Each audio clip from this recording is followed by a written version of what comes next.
छाया आसमान देखो झूमता गगन है छाया आसमान देखो झूमता गगन ज़मीन आसमान झुक गया झूमता गगन मेरे झूम ले जहां ये कैसा नशा प्यार का समा रही समा झूमे आसमान होश तो खोले प्यार तू ले ले संग मेरे झूम गा कैसा नशा होश है कहाँ होश तो खोले प्यार तू ले ले संग मेरे झूम गा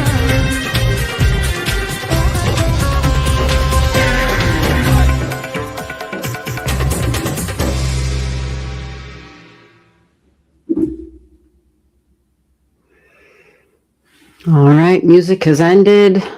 I'm getting my candle. Well, the candle's lit, but we're going to get the usual, the sage and the cedar and all that good stuff. So we got to get the smoke going. We got to smoke it up just a little bit here. All right, we got work to do. Welcome, welcome. This is G. You're watching Allastrology. And this is the star room during the day. All right, we read astrology charts. It's first come, first serve. Get your digits to me if you haven't been here before.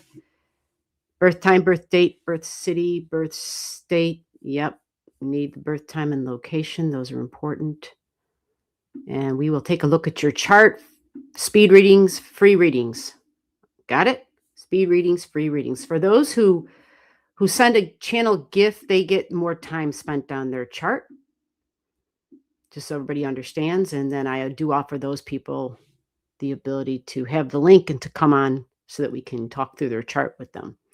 All right. So we are going to start this off. Oh, yeah. There's two formats. There's a vertical and a horizontal in case anybody's not familiar. Can everybody hear me before I go any further? I always forget to ask that question. Sometimes the damn microphone turns off sometimes, or the StreamYard thing. I don't know how that happens, but it does. All right, everybody, anybody? Can somebody hear me? Okay, Watkinson Cat House sent me email. Great. Okay. You can send digits by email. The email's right on the screen, but you got to show up in the chat so we know what order and who goes next. Thank you, Nana. Thank you so much. Awesome. Okay, so we do this usually, it's a surprise live, pretty much whenever I can. But lately, we've been also able to do this on Tuesday afternoons. So it's like every other Saturday night where we do the live. And the other Saturdays where we do like an astrology class. And we do a private live. So this Saturday night is a private live, hence we're live today so that we could try to help some folks out. All right, so we are starting off with teamwork. She was the first one in the chat. She did already send an email. So we're going to be taking a look. 4-day stay-K. Woohoo, good for you, Christy. A head start. All right, who's going to be up after teamwork? Make sure we know the order. Nana said she's passing unless nobody else wants to. Unless, Christy, are you going? Or anyway, if you're in the chat, let me know if you're passing or if you're taking a turn. That way, when I'm done with teamwork, we can get to work. All right? So you can send an email if you want to send your digits privately, or you could just throw them into the chat. Again, if you're in the chat and you want to say hi, that's great. But let me know if you're passing. Okay? That helps. And we're going to start. So let me get my little comment off of there so we can kind of go like that. And we have first one up is teamwork. Teamwork is sitting there in the studio ready to go. We're going to take a look at teamwork's chart. All right, teamwork, are you ready? Are you ready? Yes. All right, let's get teamwork in here. She said she's got a question. Let's see what we got going on. All right, there you are. Hey, how are you? Fine, thank you. Oh, good. I can hear you. I was so like, what's going to happen with the mic? Remember last time? Yes. Oh my God, we spent 15 minutes. The volume wouldn't work. It was freaking Uranus burning its way into Gemini, and it was hell. It was like, God, please. You're still in it. Yeah, it worked. I'm so glad. All right, so I can hear you, you can hear me, and let me get your chart on the screen. So, do you want to ask your question, or give us a little? Um, I will have surgery on June 3rd, so I want to know more or less what happens that day. Okay, gotcha. Surgery on June 3rd. Let me get your chart into this thing. I got to figure out which chart. I got a lot of different charts here. Let's pull up your regular chart first of all, and we'll start there. And let's get that on the screen for you. So we're looking at a surgery situation. Yeah, Okay. it's the gallbladder, so I don't know which. Yeah, that helps. That's actually a good thing to know that. Yeah. So gallbladder, I can't remember which planet. it's your 5th house. Of course it is. That's where your freaking Mars is. Yeah, 5th house. So that means like Leo energy, the sun. Yeah, 5th. I know, right? Heart, Yeah. but apparently gallbladder as well. There's got to be some connection there, but either way, that's the teaching, to take a look at that 5th house energy and look, that's where your freaking Mars is. That's where your Mars is. Okay, so what I did real quick is we're going to take a peek at this chart that goes and looks at the date. Let me change the time on here for you, and let's just take a look. So you can see, I know you've stared at your own chart like 1,000 times. Oh, I'm you sorry about my you email. don't need to do that. You did a really good job. You were very thorough. I know, because you sent me an email, so I know you were very thorough at understanding and digging out all the transits of that day. So here we are going to have Mars at 9 degrees on that day. And because Mars is your great malefic, that would be important. We need to know where your Mars is. Okay. Mars is the body, your physical body. All right. Which explains why something malefic for you in the 5th house, gallbladder, you have Mars at 0 degrees. Okay. So that demands attention, 0 degrees, usually considered a crisis point of some sort. So usually means we have to make a decision. We can't sit still on something. And then, of course, you've got your Chiron. It's always squaring it. So here's the Mars in Taurus energy, and look at the 9 degrees on this day at this time. So this is actually beneficial because Mars is a surgeon. Mars is a surgeon. This is good. The surgeon is schooled. This is 9 degrees Sagittarius. So we have a smart surgeon, somebody who who is educated. That's what we want. A skilled surgeon. This is someone who's going to be cautious, who's not going to take unnecessary risks because it's in Taurus energy. So it's not someone who just goes in there and is whipping shit around, right? You want someone that's going to be precise. There's going to be some precision involved. That's going to be good. The other thing too is your Mars, even though it's in Taurus, so Mars rules Aries, Mars rules Scorpio, and normally we want to look to have a strong Mars on the day of surgery. Normally, right? These are just basic rules, okay? Basic rules. Because Mars is going to be in your 4th house, that obviously, you yourself and being stable and things being familiar. If you're in the hospital and you're having a surgery, then that means you're probably going to be just emotionally, right? Mars is going to probably create some agitation, right? Okay. So this is this day, agitation, irritation. Mars doesn't move out of Taurus fast. Mars just isn't a fast mover. So this would make sense. Okay. This is going to make sense. However, what I love is you're going to have Mars trining Saturn energy. Technically, because your Saturn is in Capricorn, you see that? Yes. You have Mars and Saturn in a trine, but the beautiful thing in your natal chart is your Saturn, very smart energy, has the Pallas Athena connected to it. A strategist thinking long term. To me, this is all good. Like this was planned, this was scheduled, this was organized. And this is the kind of energy we want. And it's all in the 12th house, that is hospitals. You Good. follow? So you Yeah. have a lot of good support here. Normally they there's like a list of things you can look at for what are good aspects and what are the things. And so some of the things I read up on where Yeah. you don't want to have like you're a return of a planet if you're having surgery there. And so I checked that out. You're not. Okay. Okay. Like, so you're good. Like Cancer energy, the moon is not in Cancer at this time on this No. day.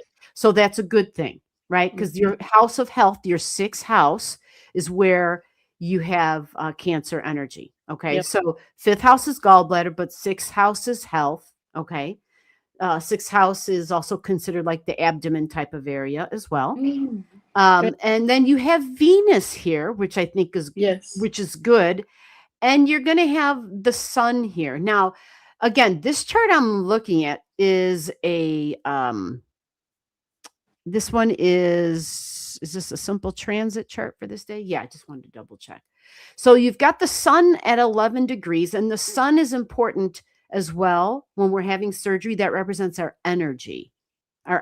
Because so far we looked at the surgeon looks good. The only thing that they spoke about in terms of Saturn and Mars is if they're opposing each other. If they're in an opposition, then that would create difficulties because it's an extreme of very opposite energy. Mars wants to be fast, is aggressive, wants to just go, go, go, where Saturn is reserved, structured, orderly, has a set of steps it has to take. It's like a serious routine that it can't mess with. Totally opposite of Mars. So you don't have this on that day. You don't have Mars in an opposition to your natal Saturn. You don't have it in an opposition to the transiting Saturn either, for that matter. Now, this chart, it doesn't show it on here, but we're looking at, because it's got Saturn. Oh, I guess it's all the way over there. Let me get it over there. Yeah.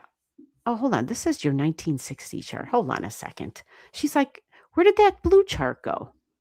All right, let's get it back up here. Maybe it switched when I flipped it off. Let me go to this. Oh, yeah. I didn't realize that. Yeah, because the Saturn was in Capricorn. Like, well, yeah. Okay, so now this is a progress chart, okay? This is what I thought the chart we were looking at, because I already looked at it really quick, and Saturn was right there, just like this Saturn is. So the progress chart, it's a Saturn return. You see? Okay. Because you have a 13-degree Saturn. Yeah, But yeah, the beautiful, the beautiful thing is that you have because your planets pretty much, they're together on this secondary progression chart. So it's smart, it's calculated, it's planning ahead, and that's beneficial. Now, what we have here is we have. Oops. Are you there? They're gone. Okay, I just wanted to make sure I heard some. I can't hear you. Some weird noise. Now, what we have here is Mars in this secondary progression chart is close in an opposition to Saturn. This Mars is at 7, where Saturn is at 12 and 13 here. Technically, you could call this an opposition. I call this Saturn is at 12 and 13 here. Technically, you could call this an opposition. I'm hearing feedback. I call this Saturn is at 12 and 13 here. Can you turn that down a little bit? I don't know what happened.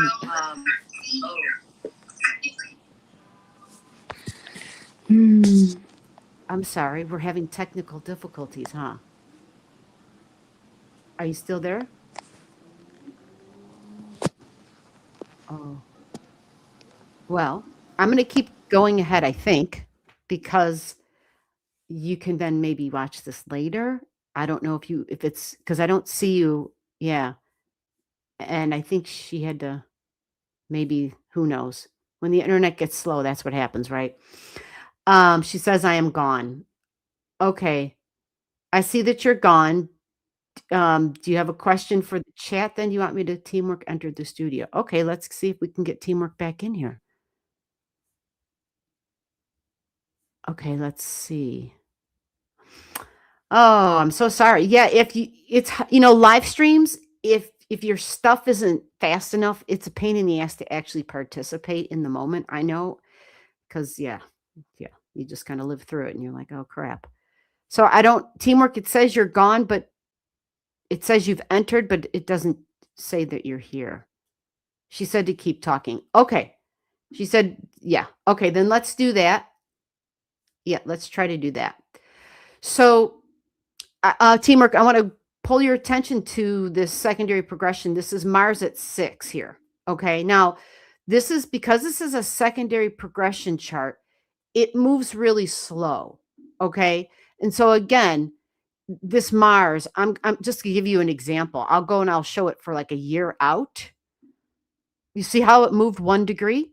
So it's in 2027, Mars moved to 8 degrees. Okay. So I'm feeling like this is a secondary progression where the Mars, yes, technically it's in an opposition to the Saturn and the Pallas Athena, but I think you have a lot of other beneficial things in the chart that will kind of help balance this energy because it's not in your regular transit chart. And let me go show you another chart. We could look at 1,000 charts, but we're going to go look at another chart on the same software. And let's see what that, let's generate this one real quick. Okay, so for this year, the sun is in focus.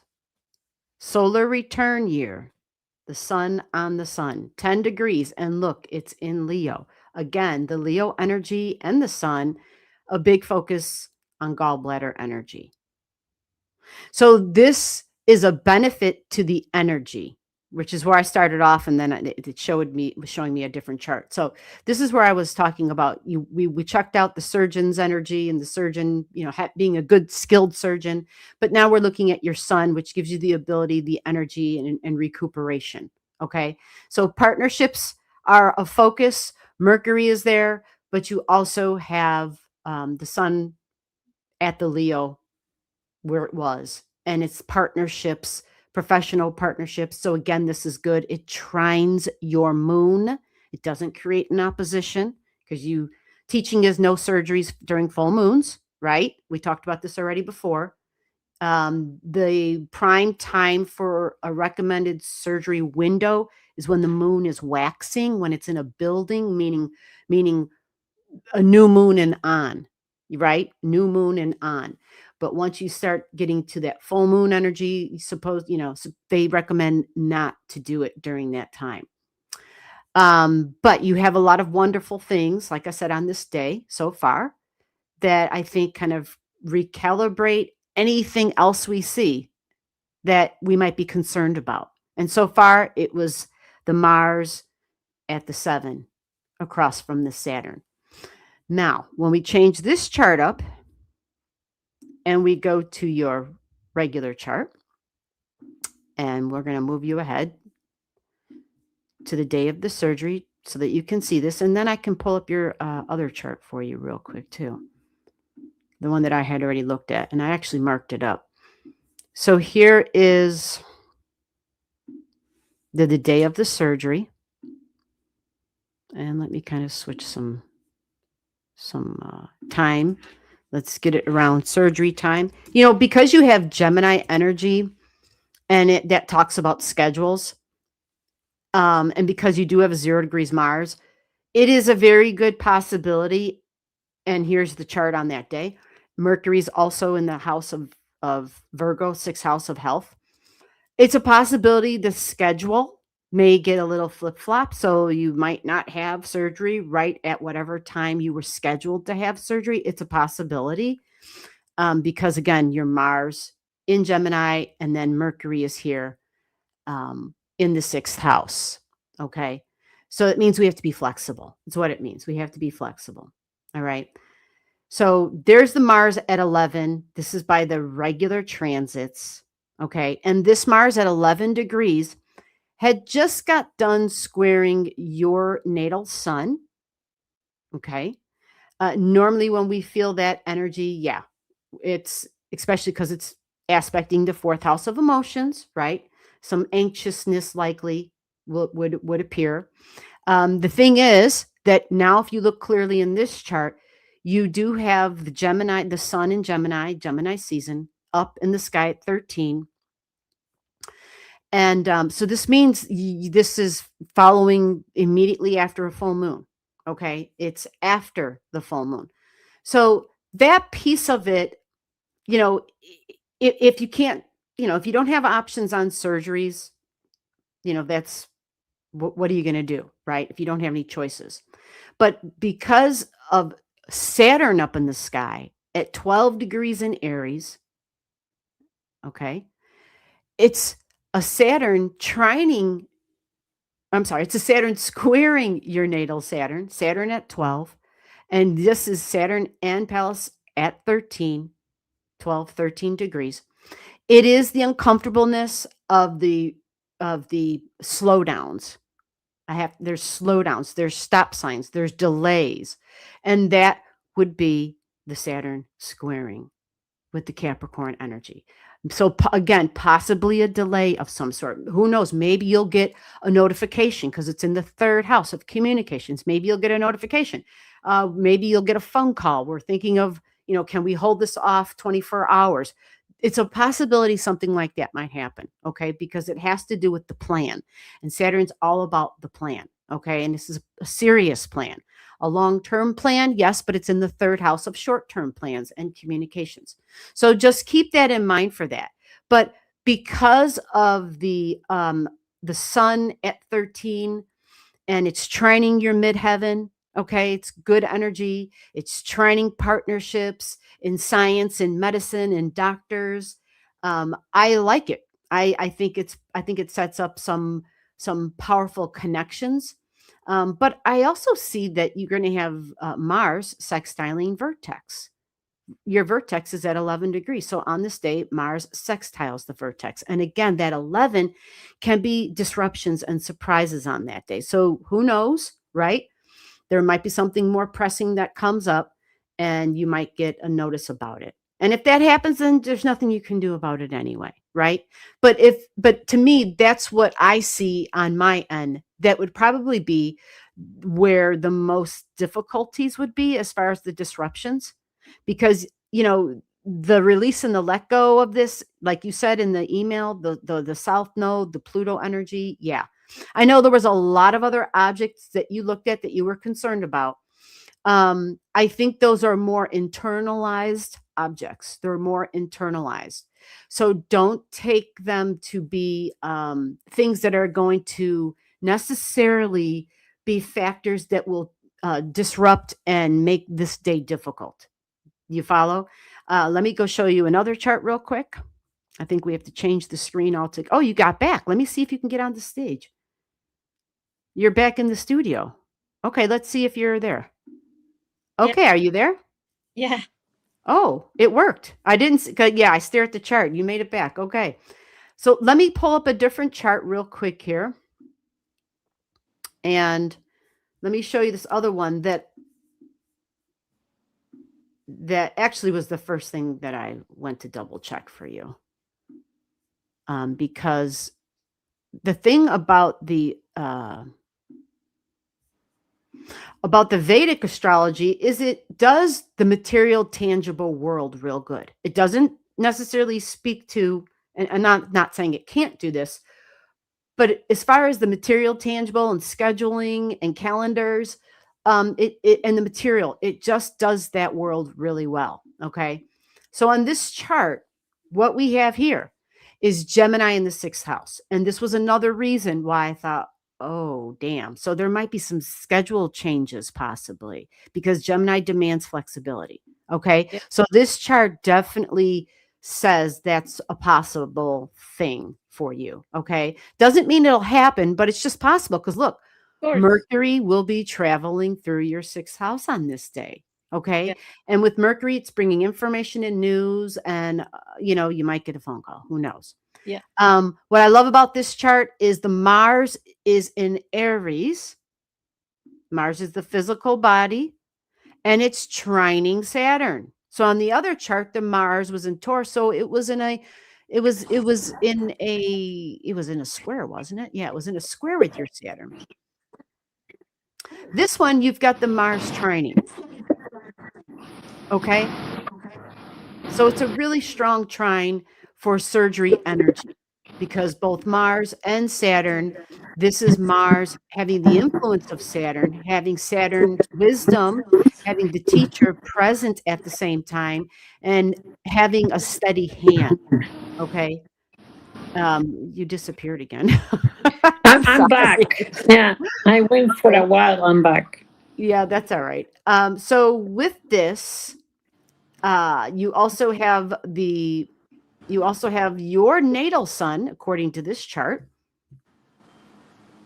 Natal sun by transit, I should say. I said natal. Transiting sun at 18 degrees in Taurus, and it will be sextiling the sun that you have on this chart. Yeah. Good. Okay, so I like that, and I also like that the sun will be trining your moon on that day, even though that does all the time, but the connection from here to here, okay? It sets up a mystic rectangle kind of energy, okay? Mm. So I think that's a huge benefit. Did you have a question? No. It's good. You gave me what I wanted. Is the majority, the most important Oh, transit. right. So Experience. Saturn is experience. Tried, true, and tested. And wise. It's a Saggy Saturn, and it's in the 12th house of hospitals, of doctors.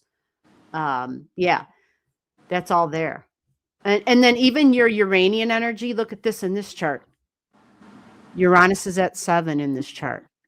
And in this chart, your Mars is at 7, your natal Mars. And so technology is right there, touching in with your physical body. yeah. And so many times when the surgeries are performed, of course, we have to use technology. Yeah. Well, it's gonna be like that. Yeah, it's gonna Right. be. Nobody's got you on the kitchen table where they're, Yeah. we're going to be using anesthesia, Yeah. definitely Uranus energy. And so it'll be on Mars. And the good thing is, it'll be good. It'll be where sensitive Mars insensitive Taurus, the anesthesia should work out just fine because you've got Sirius right there. It should bring comfort. And again, the gallbladder. This is that location, fifth house. So I'm Perfect. quite optimistic for this. Wonderful. Thank you very much. Yeah, you are welcome. You Yeah. are welcome. Thank you, and thank you for the channel gift. Much appreciated. No problem. My pleasure. And we keep in touch. Thank you. All right. Yes. Keep in touch. We like updates. All right. Bye-bye. Okay. Here we go. Who was after teamwork? Arcana Nana, you are next. Let's see. It looks like it's a slow day. Arcana Nana, yeah, let's go. If you're still here. Is Arcana Nana here? You are next in line. And let me go check and see. Okay, Watkins, I see you there in the email. Okay, great. Birth digits and everything. Awesome.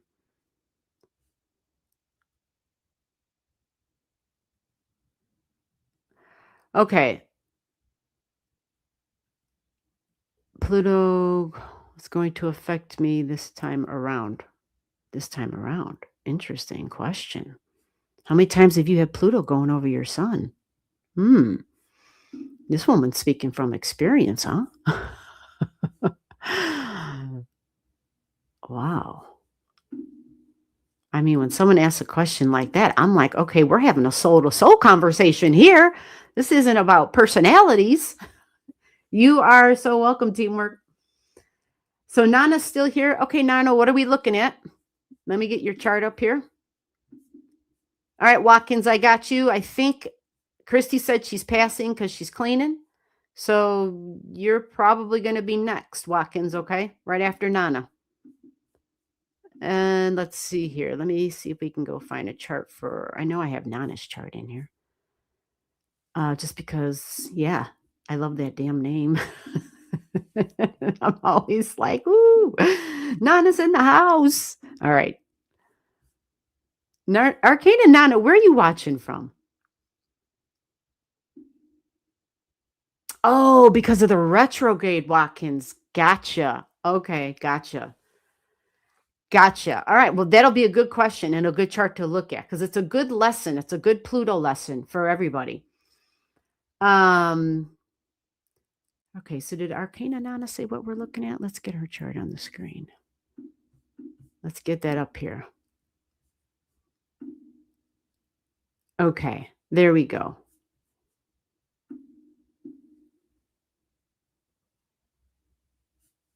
All righty. Okay, let me go check my phone see if Arcana Nana said anything. Probably not, because Arcana Nanas usually like do whatever, but I don't know. Okay, yes. All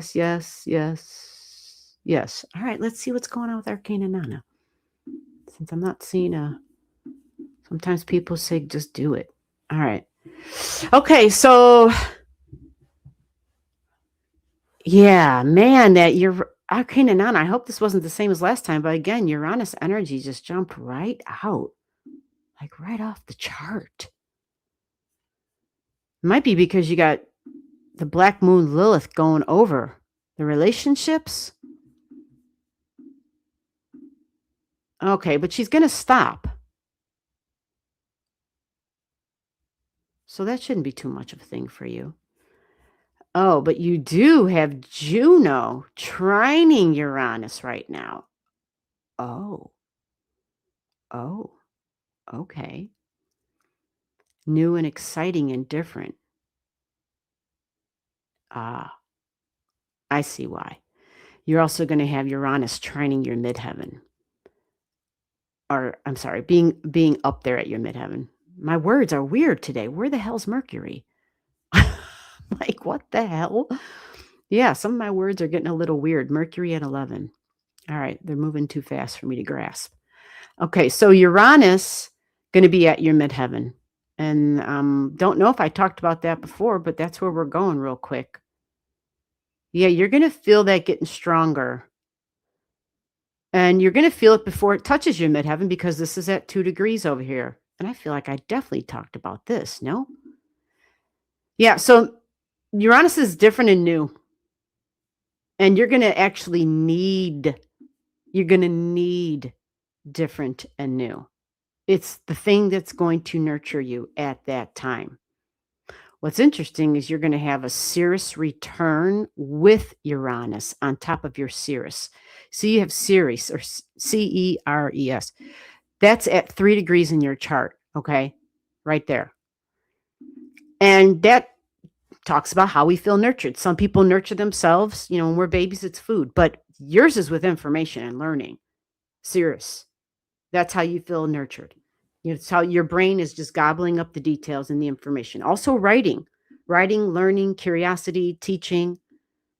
Yeah. Now yours is in your 9th house, but it's conjunct your 10th house, which talks about your goals for the future. So acquiring knowledge. This may be done, your knowledge that you're acquiring, whatever your extended education. Maybe you just surf the net, you know, because you've got it in Gemini. So it's really busy stuff. Publishing, though, would be a thing with a person who has an object in their 9th house, whether it's through social media or literally publishing a book and teaching, but study, possibly travel too, and really learning about other cultures. It says that you look after others by sharing or teaching your knowledge. That's a way where you extend what nurtures you to what may nurture somebody else. So let's give you a date on this because I don't know if I did all that. You're probably already kicking in with it too, though, because we've got the sun, right? Yeah, the sun with Sedna, the past, all starting to trigger strongly this Ceres energy. How I feel nurtured. So here comes Ceres and Uranus together. This is the end of May. Right at the butt end of May. Ceres enters Gemini at 0 degrees. This brings on your Ceres return energy. So you may likely have a different idea about the future, about what it is that nurtures you, new, different information.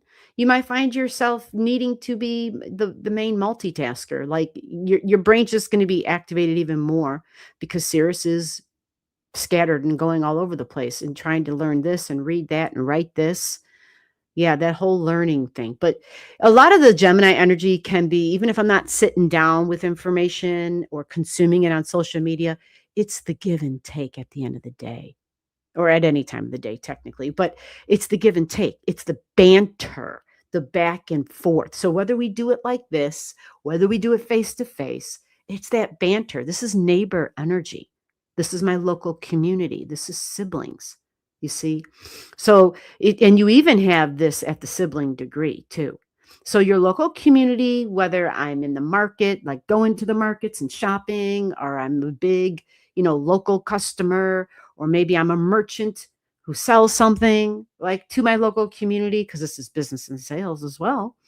But in the ninth house, you might want to do it on a large level. So this energy is, it gives you a little bit of depth in terms of maybe understanding why you are the way you are and your thirst for knowledge. The thirst for knowledge. And so here's Uranus now at 2 degrees in the beginning of June.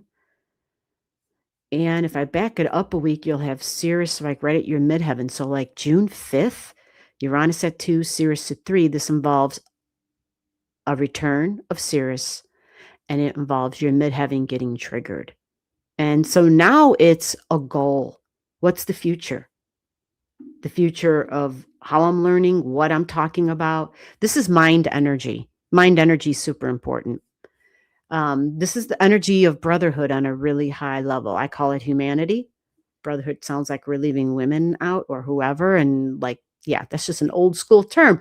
But with Gemini season going strong and a new focus on the future and your long-term goals, you even have Jupiter and Saturn together up there at your midheaven as well, a focus on the long-term goals. You might have all of a sudden a lot of different long-term goals. Some of those goals might be deeply spiritual. That's a possibility. But for you, maybe travel plans.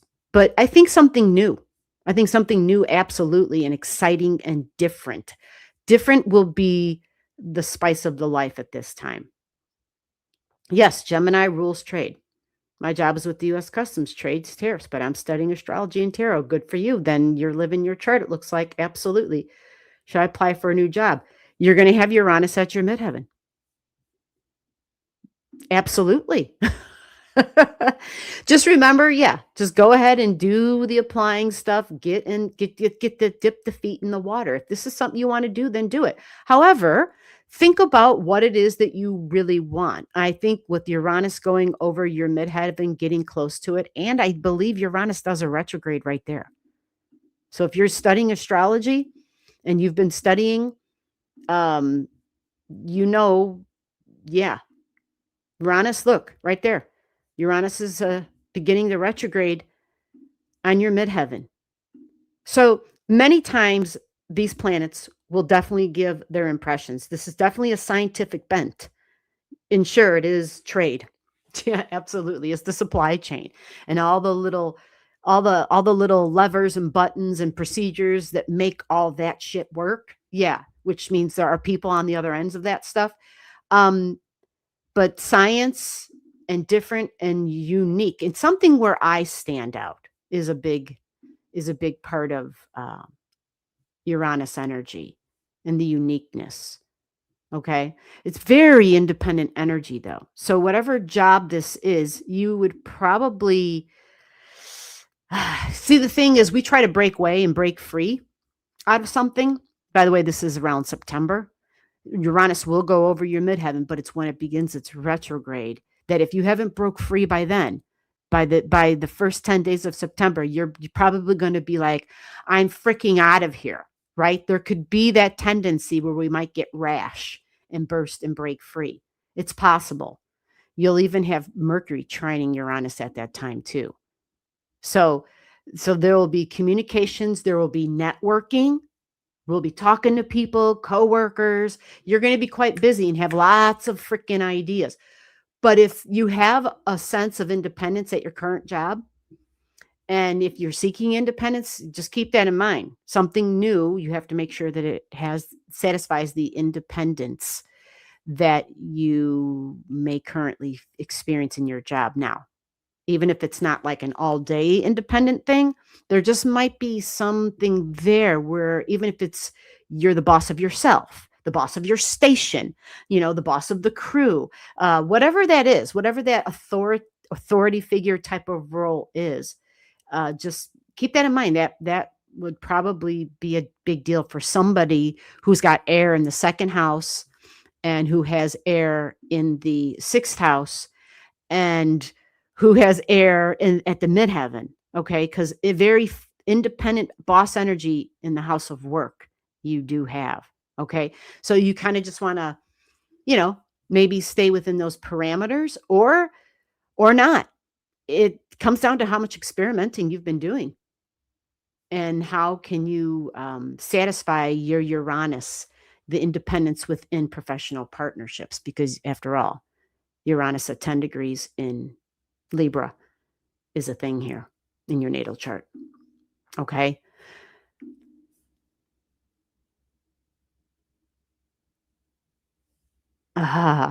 Well, then you got to figure out, do you still want to keep working from home? My job is killing me. Uranus is definitely going to get that midheaven and it's going to say, I need to break free. You're already feeling it. Obviously, my job is killing me. So yeah. And I work from home and that gives you quite a bit of independence, I would think, or maybe not. Maybe you feel like you're chained to the house for that reason. All right. So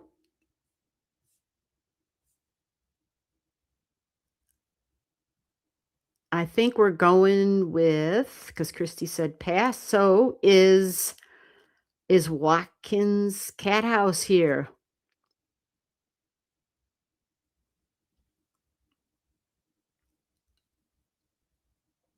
Let's go see.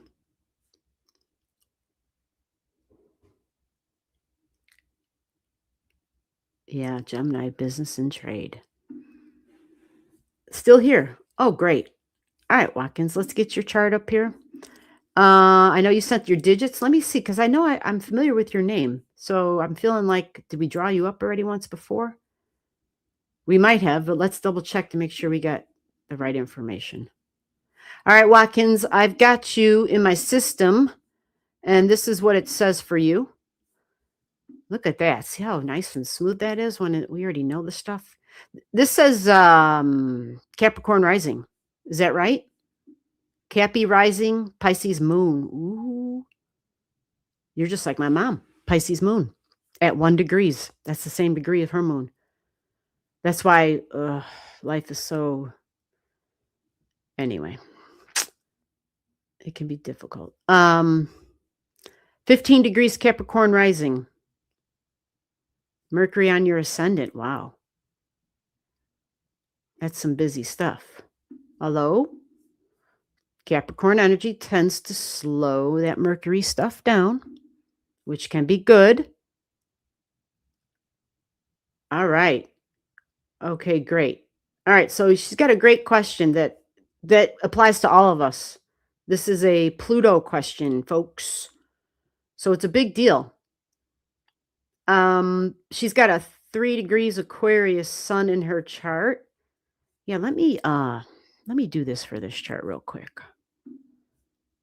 because this is a question that everyone can benefit from. So let me get this on the screen like this. And she's going to have the sun at 3, but Pluto's going to be doing a retrograde. So that's her concern. Pluto does a retrograde and it goes back over her natal sun. Now, right off the bat, I'm going to tell you that, are you aware that you made it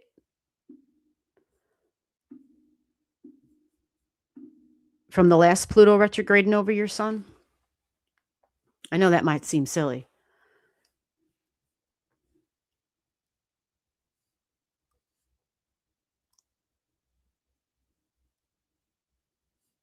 Okay, so let me switch this chart.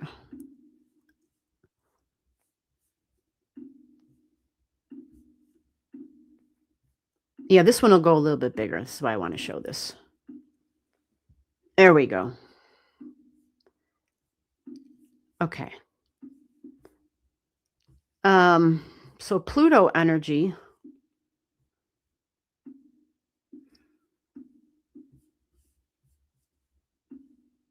Yeah, I started my little doodling. Okay. So the Pluto going to be on your sun at 325. Pluto already did a retrograde and you survived. Say, I survived, right? Pluto right on your sun, not a square, but on it. And the Pluto energy talks about intense and deep changes. Now, the sun energy can sometimes refer to our heart, literally the heart in our body. And so some people, depending upon their age, they might find out that, oh, I don't know, they have a heart that has an irregular heartbeat, or they might have something wonky. You know, they might have where it skips a beat, or it speeds up. I forget the name of that, where it speeds up. But we think of heart stuff in general. Okay. Now, if you look in your chart, which is why I had this here, is you have Chiron in Gemini at 3 degrees. You see that? So it's not just the Pluto standing still, or retrograding, I should say, because it's going to be a Pluto retrograding over your sun. But as Pluto does that, it gets a trine, the healer, the wounded healer, from the Chiron energy. So that may bring up another wound. It's possible, depends on where you're at with this wound. Typically, the Chiron in Gemini it normally can speak to people who maybe spoke late in life, who talked late. Maybe there was some sort of a thing about learning. Maybe it had nothing to do with learning, but school might have been a thing, some sort of a wound when we were younger because of the location of it in your 5th house. But what did we learn in the earlier charts? 5th house can even be the gallbladder energy, right? We learned that. Your Mars is not here, but Chiron is. And Chiron in Gemini, though, is more about maybe, this area of the body, right? The mind and our thoughts. Okay. So that's going to be key, is the thought energy. Now, when the Pluto goes retrograde, it's going to be the minutes that are going to be key. Okay. The minutes super matter, like big, huge matter. Okay. So when the retrograde begins, we have to double check. I'm going to go and pull this up so I can have it exact here for you. We got to check the retrograde for Pluto. And the Pluto is going to retrograde. Okay. Goes to 3 degrees and 4 minutes. So it will retrograde beyond your minutes. Because right now, Pluto retrograde begins at 5. It'll go back to 3 degrees and 5 minutes, which means Pluto is going to go back to like right here. Okay. So it will go over your sun. And so for anybody who's got something in their chart and you have a concern similar to her concern, the minutes matter. All right. Now, with that said, let's go see what else is where at the time of this retrograde. Let me go pull up this chart for you real quick. And yeah, maybe you've already looked at it. The timeline is going to be,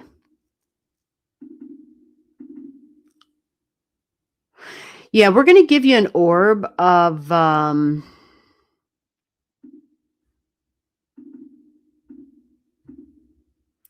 pressing these buttons. They just don't want to move fast enough sometimes. 350. Yeah, we'll give you an orb of like 334, August 28th. Anything before that, it's not that Pluto doesn't have an effect before then. It does.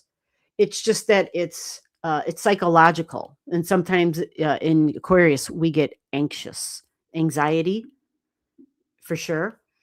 Your key thing is going to be your Mars energy, to make sure you're utilizing that Mars energy, because you've got a Mars in Pisces, and knowing what keeps you calm and feeling good, whether it's playing music, making music, um, creating, and not letting your nerves get the best of you would be huge. So keeping yourself busy. Aries in the third house, going to be a busy mind. It is a courageous mind for sure. And then let's go look at the date. So I said August 28th, and let's see what I can see real quick. 334. A good indicator also is if you made it through the first one, do you remember what that felt like for you? This can be friends, this can be authority figures. It is in the first house for you, so it talks about you being the authority of your own life. Now, the first house, let me see if we got anything angling. Uranus has not begun retrograding yet at this time. Uranus is sitting at 5 and it has not begun its retrograde. Let me see if I've got any other things, objects here.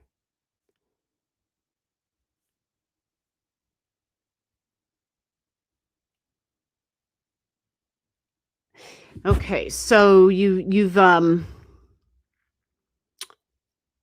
Pluto. Your natal Pluto is at 4 degrees in Scorpio. You have an exalted Pluto.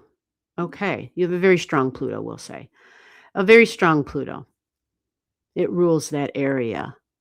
So what happens normally is we have to make deep changes, powerful deep changes.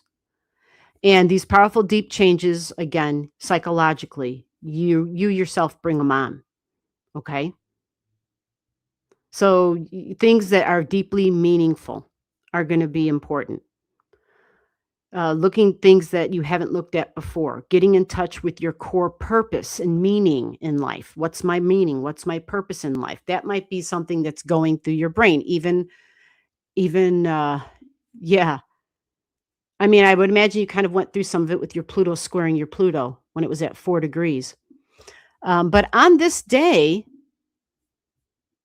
and like the next 7 days following it, it talks about a time where things are changing, where you have to reassess maybe your goals, but power is a big question here.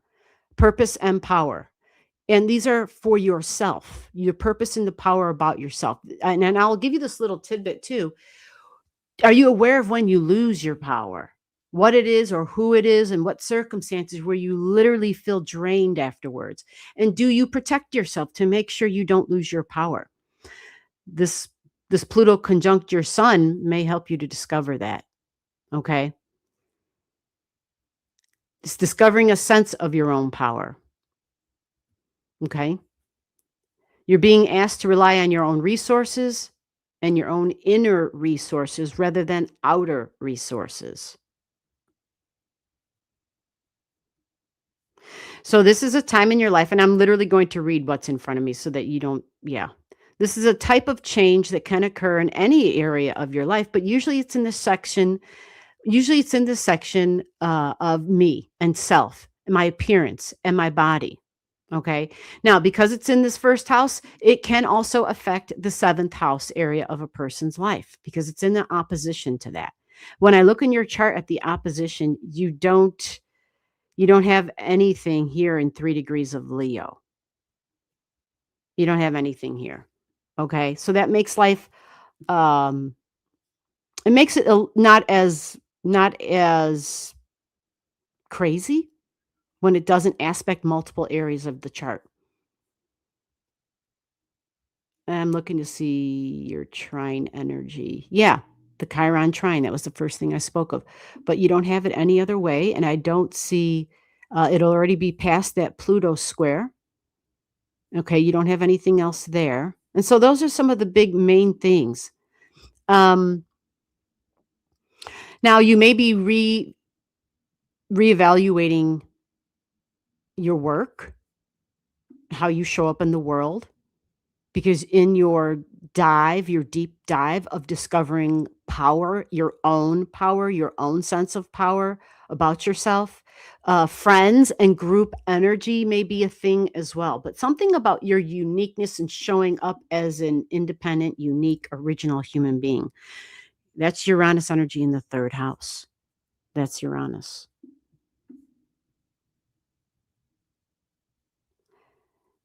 I said Uranus. I'm talking about your Aquarius sun. Sorry if that confused you. So Pluto comes along and says, we're going to make some sort of a change. Now, just so you know, this isn't a once and done thing. This was a long process. This process has already begun. And it began the first time Pluto went over your sun. And then it went retrograde, right? And then it went forward again. And here the fricker comes again, another damn retrograde, right? So this is a long process, years long process. Pluto retrogrades but once a year, right? So you've already in the process of it. I don't see anything in the chart here. Let me go look for your Saturn real quick. Your natal Saturn. Is that 26? Okay, we're clear on that. Okay. Yeah. So I'm going to tell you what it says about the trine to your Chiron real quick. The potential for healing problems from your past is very strong during this transit. Something or someone may help you see past problems in a different light now. So healing is strong with Pluto energy, and it's talking to the wounded healer. Perhaps an estranged love.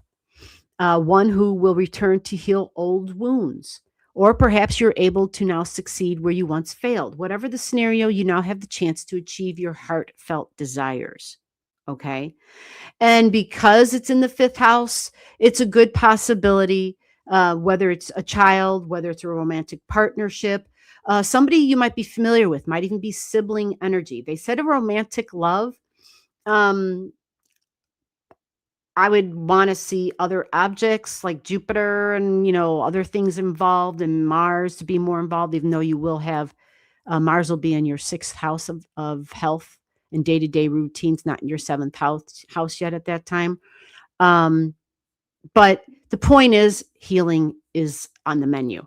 And the wounded healer and Pluto having a conversation in a trine. Wow. This is definitely about self. Okay.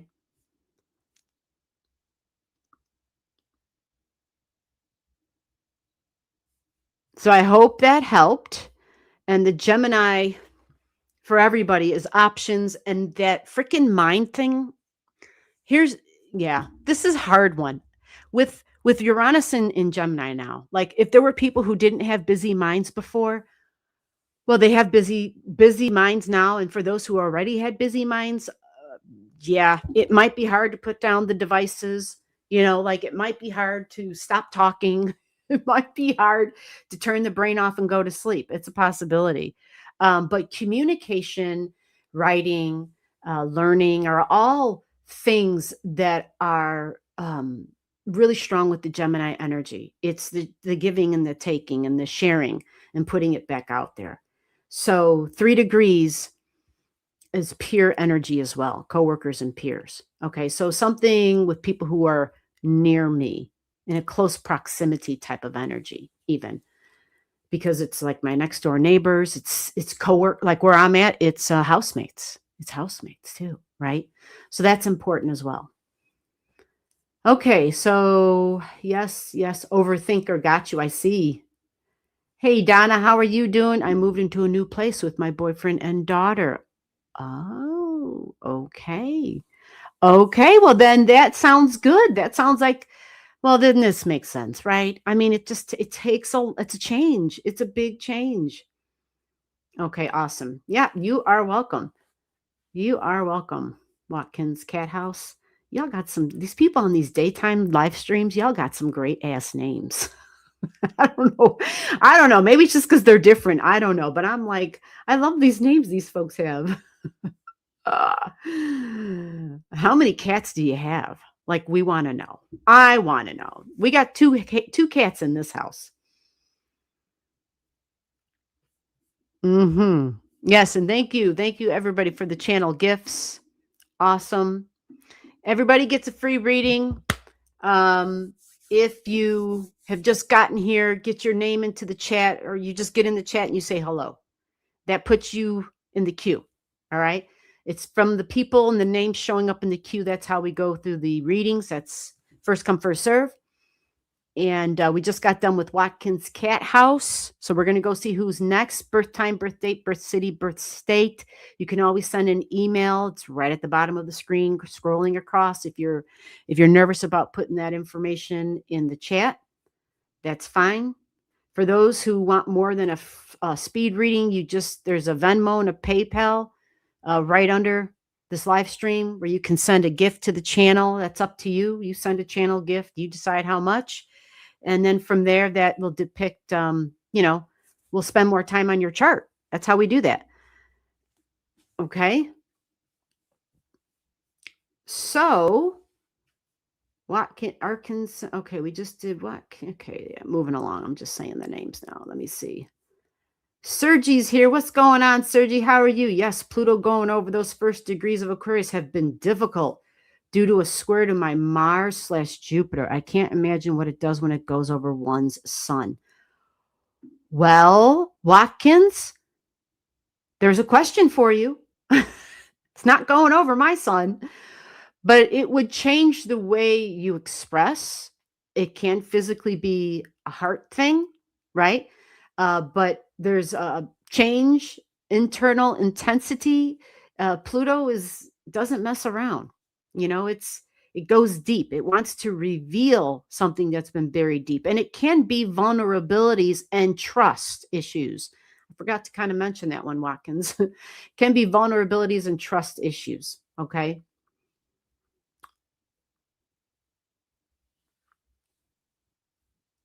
So Mars going or Pluto going, your Mars is in Aquarius? Oh, it's a square to my Mars. Okay.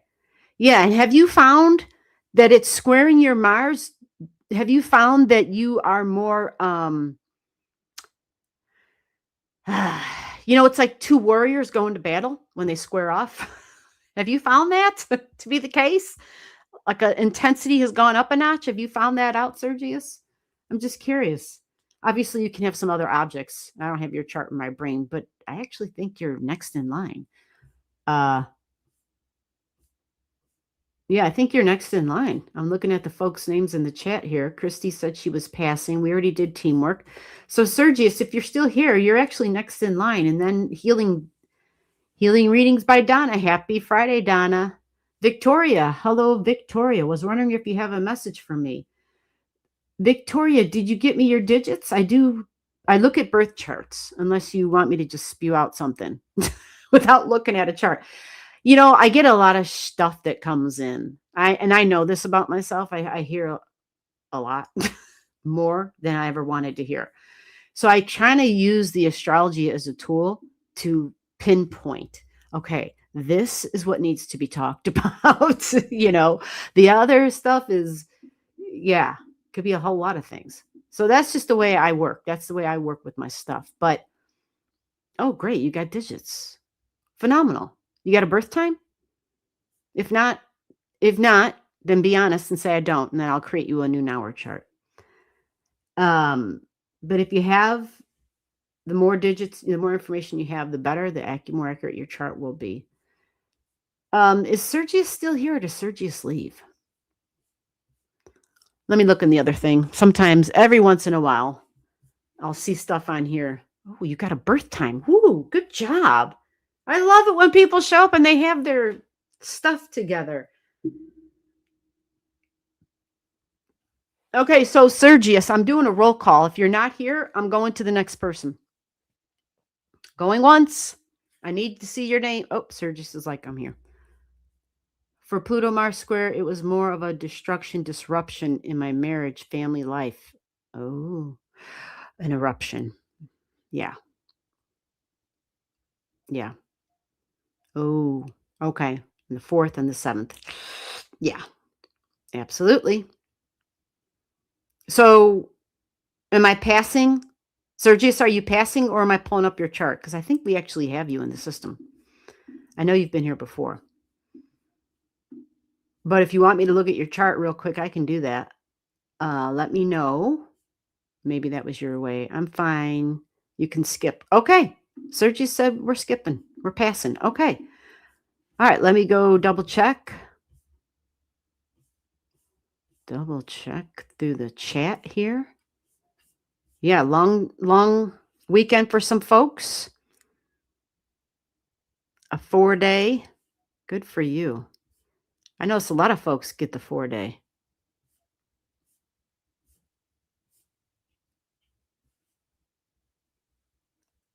Hey, Donna, you were right after Sergius. Are you here? I just wanted to make sure before I go to somebody else. Is Donna here? Donna, you were next in line, but sometimes she just stops by to say hi. Donna, are you here? Donna said, yes, I am. All right, Donna, what are we looking at? Let's move along and get to Donna. Donna Marie. Readings by Donna Marie. All right. Okay. Let me see if this will play nice. And let me get this chart up here. Woohoo! It worked. Yay. All right. So that would mean that Victoria channel, you're going to likely, I think you're right after Donna then, if I'm reading all this right. Yeah. Victoria's, you're right after Donna. So hang in there. All right, Donna, let me see real quick. Let me get rid of this chart. Let me get rid of that comment. And did she say I am her? I am here. I am her. So what crazy to expect? Oh, she's like, crazy's coming, but what kind of crazy? What flavor of crazy? Oh, yeah, because you got a Mars at 3 degrees. Oh, you're going to be so busy. It's going to be insane, right? Uranus. It does promise new and exciting. It does promise new and exciting. But Uranus also brings disruptions. And it demands that we be flexible when it's in Gemini energy. But talking and communication, our coworkers, this still will be Gemini season. Yeah, you should already be feeling it though, because Uranus is sitting there at 1. So you should kind of already be in that technology mode. And so maybe you'll be using new technology, different technology, something different with technology. You'll be taking action, but starting something new and not sitting on it, right? Like, I'm doing this. This is great startup energy. Great startup energy.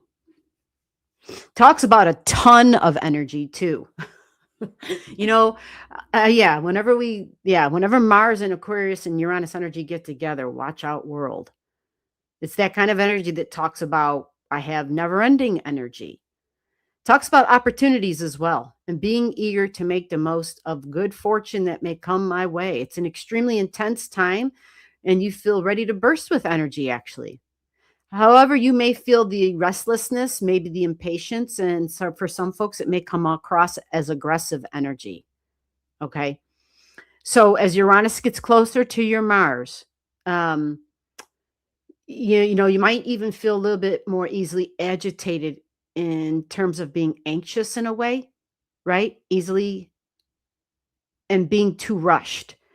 And so what I will say when we have Uranus on Mars is when people are moving too fast, because remember, this is like lightning bolt. When people move too fast, they get into accidents or they have accidents. They do stupid shit, okay? It's just the best way to put it. It's not like stay in your house and don't go outside because there's an accident waiting to happen. This is the energy that says force your body, force Mars, watch your step, watch what you say, slow down, don't go rushing out the door. You're in the car driving and you realize you're not wearing your glasses, or you left your freaking driver's license and your purse in the house. And just silly things that we do when we're in a rush. And I have a great example, even though it's not like a serious example. Because I have a thing with my left foot, I typically have a particular pair of type of a shoe that I wear that's super comfortable for me, right? Well, many times when I'm going out the door, well, I shouldn't say many times, but when I go out the door, say I'm going to the chiropractor, say I'm going to a doctor's appointment, right? I'll grab the keys and I'll get my glasses and I grab the phone, make sure I've got the money and the credit card, blah, blah, blah. And I'm literally out the door and I realize where the hell am I going? I don't have actual shoes on my feet. For me, that's something where I would go, and go back into the house. I'm like, I don't know where the hell I was going wearing these type of thing, right? Or you might walk out of the house and not realize, just whatever, because this is the local community energy. And yours is probably going to be more connected to, well, I shouldn't really say that because it is your body, because it's Mars energy. Body is a big deal. So as this Uranus gets closer and closer to the 3 degrees, disruptions and just feeling like I'm plugged in. So whether it's, antsiness, but having a lot of energy that you can use, like if you've got a lot of things on your calendar that you want to get done, especially if they're local things, because that's sales and business. If it's local stuff, then you will find yourself absolutely, whether it's new people in the local community, new businesses, maybe even. But what about boss energy? Uranus is boss energy. And it coming up, touching in with your Mars energy, this talks about my freedom and my independence. So you may also realize at this time that you just need a break, because you don't want to do the mundane, like what you do all the time. Like every weekend I go do this, right? You might need a little bit of I don't know, I need to get away type of thing, because that would be the connection with Uranus energy. Okay. So self-discipline will probably be something that you'll need at this time, because Uranus will send those impulses of just do it now, because Mars is really impulsive. And with Uranus pressing buttons and like, oh, just do it. You can do it in the touch of a button, right? Yeah. So the thing that I will read out of the software for you is it says to avoid dangerous pursuits. Okay. Because Uranus will challenge our ability to practice caution. Anything new that's like physically new and different, or even borderline dangerous, as they put it, you want to just avoid it this time. Okay.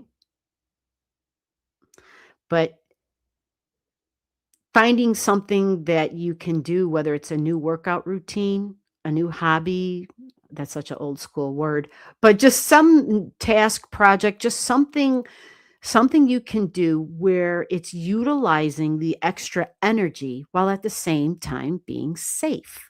That's the ticket here. That's the ticket. Okay. So that's literally the recommendation here, because of the risk, to want to take any risk when it's Uranus and Mars connecting like that. Yeah. Just err on the side of caution. Okay. And so that means you control your destiny, so to speak. Now, this period is already begun. And I don't know if I already told you when it is done passing over your Mars, but it's going to be intense from now until June 26th. Yeah. By the beginning of July, you'll still feel it, but hopefully it's not as well. Actually, no, because we're going to have Mars on Mars. You're having a Mars return then. Okay, let me take that back. Let's roll this back to July 10th or forward to July 10th. Okay. Once you hit July 10th, you know what? You're going to have Mars then hitting your second house cusp line of desires. Let's push it back a little bit further. How about July 17th? By July 17th, you're not going to be so insane to just like do anything because it's different and new and it's independent and you feel free. Mars and Uranus want freedom. All right. So July 17th is where you can expect to feel the edge easing off a little bit. All right. But a great time until then to give Mars a lot of projects and tasks to do that it can utilize that energy in a safe way. I hope that makes sense. So what crazy? Yeah, that's it. That's it. That's the crazy. That's the crazy you can expect. You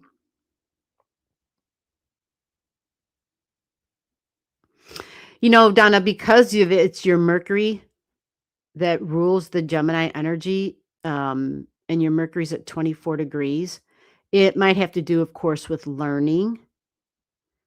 Yeah, you have a 24 degrees Mercury, and it's in Gemini. So learning. And it's that Pisces energies too. So learning, the healing, the healer, the understanding. Maybe you're just driving yourself nuts with, I don't know, all the timelines and schedules and classwork.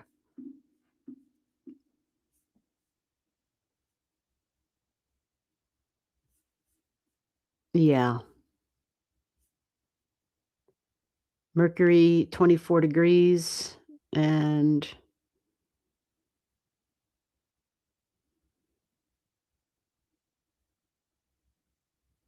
yeah, I think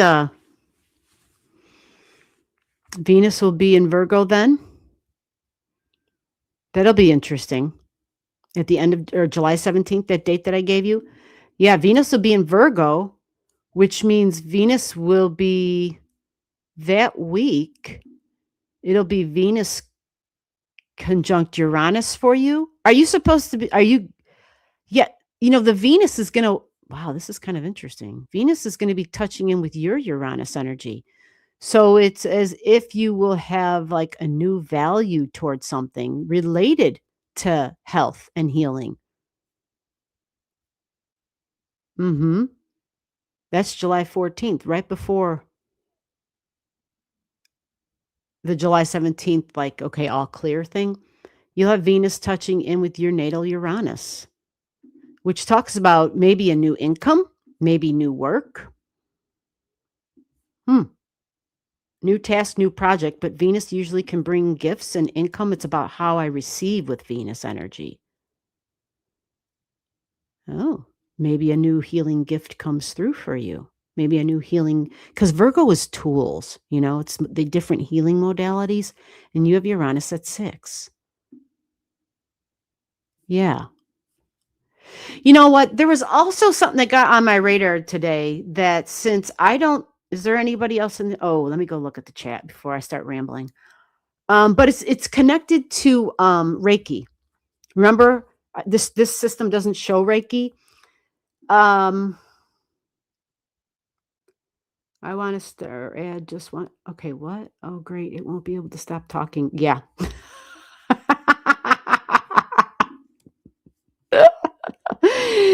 That's right. I mean, you know your Mars energy better than anybody else. You have a Mars at 3 degrees anyway, right? Yeah. But I would imagine sleep and the mind not turning off. I mean, I got to believe it's a Mars in Gemini. Do you have that issue as it is with your Mars and not being able to go to sleep at night? Oh, I know what I want to start or add. Just want to think it through. Ah, no weekend is the same. Oh, good for you. Okay, no skydiving. Exactly.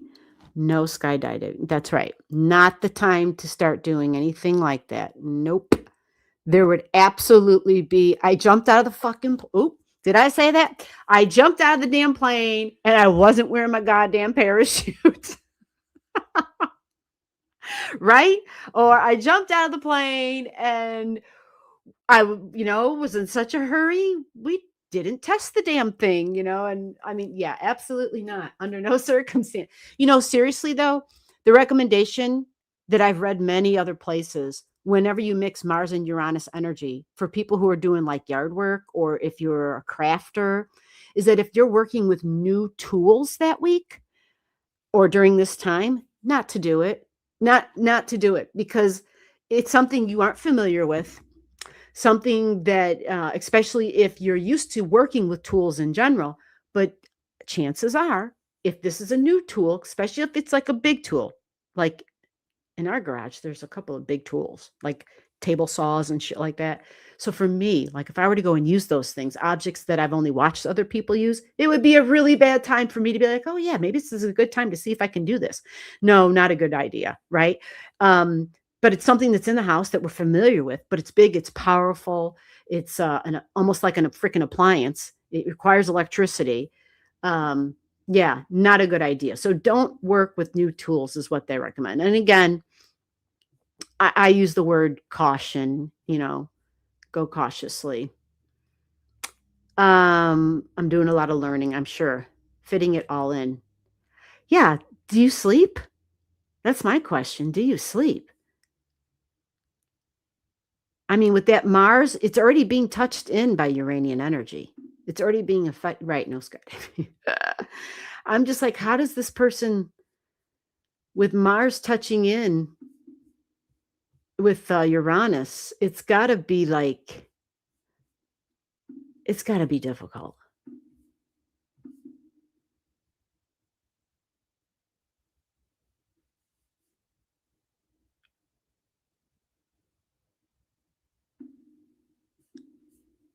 Okay, so there was this other thing I saw that was important. And Donna, I know you would appreciate this, and whoever else is here listening that's in the healing arts. Okay,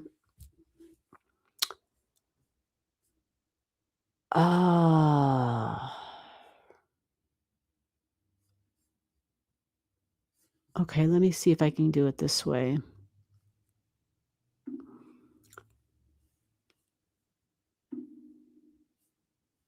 Let me see if I can find it really quick. I just thought, this is important. This is Chiron.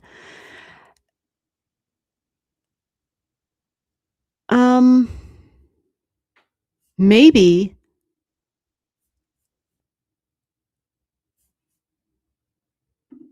Yeah, let me just go and do this. Oh, I just got get rid of one of my favorite things.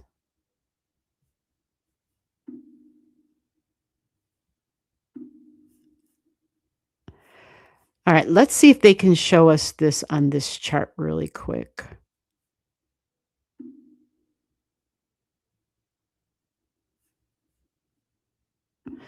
Because and in looking at I said Karen, Reiki, looking at Reiki. I'm going to pull up this chart right here real quick.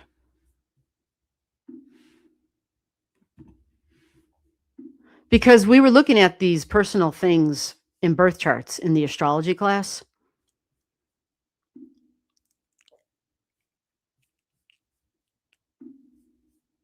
And Donna, I know I have you on this one, so we're just going to use your chart as an example real quick. Oh, that's the wrong Donna.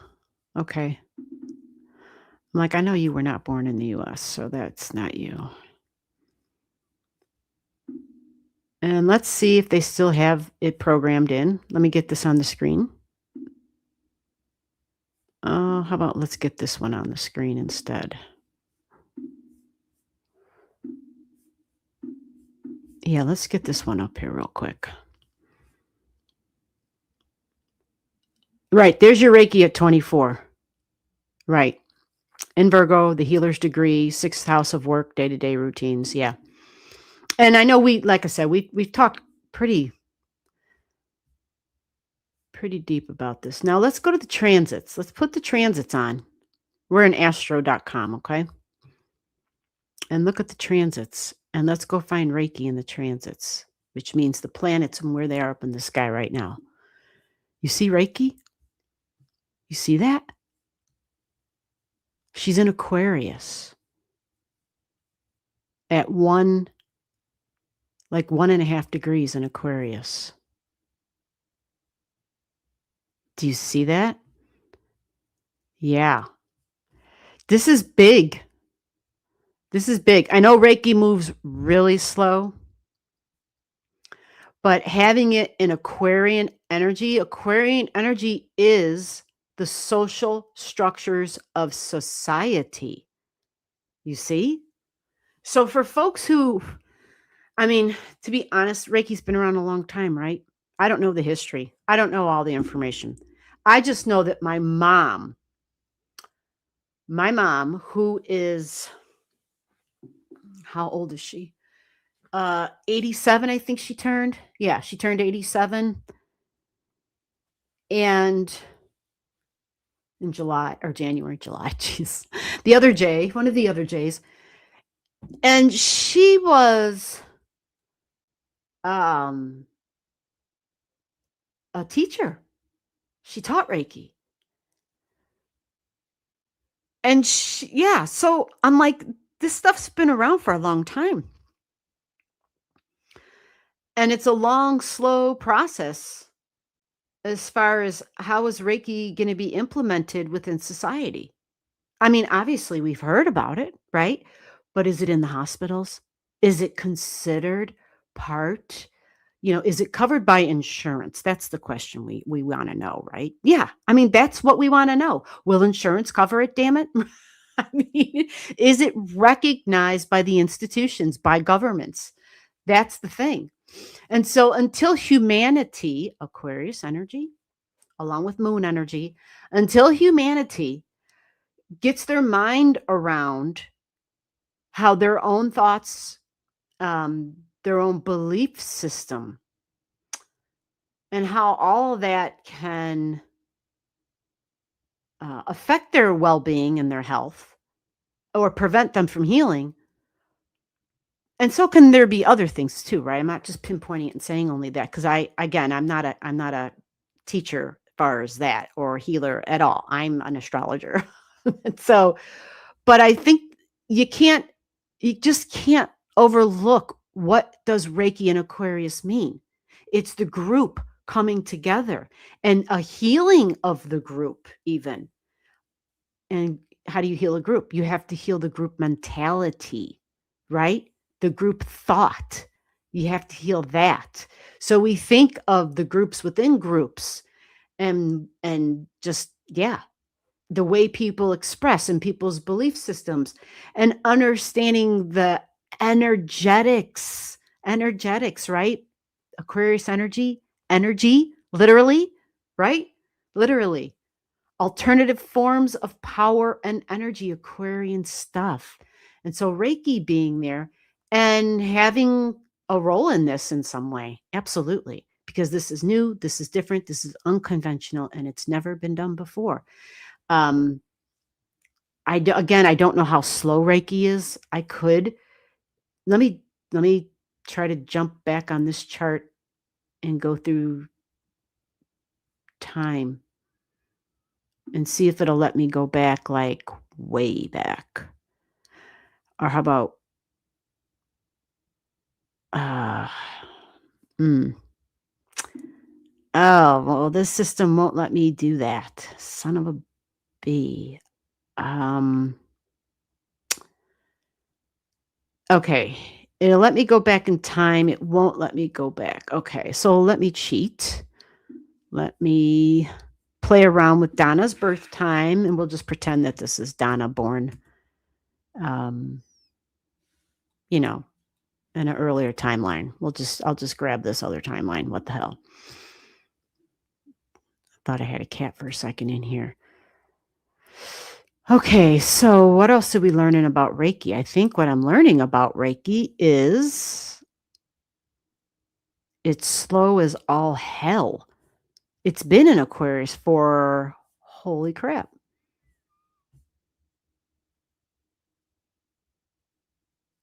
Oh my God, Reiki's like in the same position. I put this birth chart at 1904, literally. Oh my God, this is such a slow process. Holy shit. Reiki's old as hell.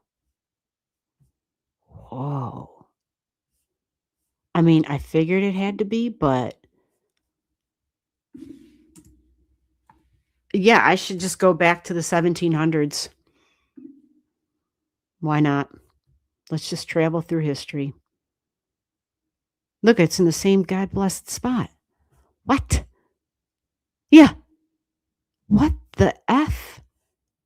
Okay, so Reiki is so, no wonder it's not in the other software. You're going back centuries and this shit hasn't moved. Okay, well, that answered my question. I went down the rabbit hole because I wanted to know just how slow was this. How the hell can that be right, though, if Donna has it in Virgo? Something doesn't make any sense. This does not make sense. There's no way. This makes no damn sense.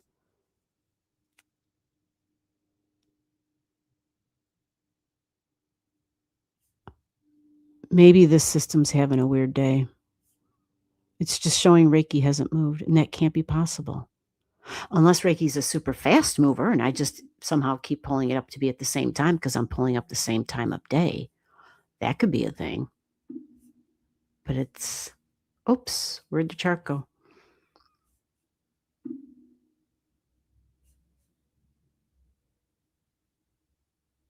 Donna, what's your birth year? I just messed with your birth chart that I had in my system. After surgery, people can ask for a session. Yeah, absolutely. For sure.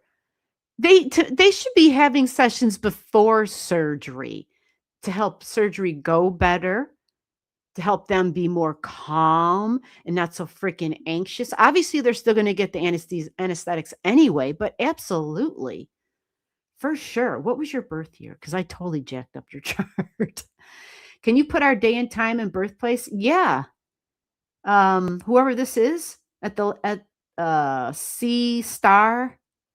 Yeah. That's what astrology. Birth time, birth date, birth city, birth state. If you got your digits, you have to get them to me quickly though. Yep. I got a half hour left. 1964. Thank you, Donna. Absolutely. But that just didn't make any sense because, yeah, it just didn't make any sense. And my Reiki's not in Virgo. I can't remember where the hell mine is, but it's not in Virgo. Matter of fact, yeah, something. I'm going to have to do a little bit more research on that Reiki stuff.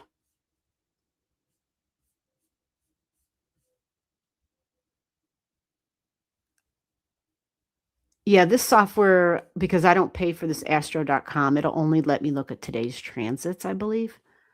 However, now that we've got that out of the way,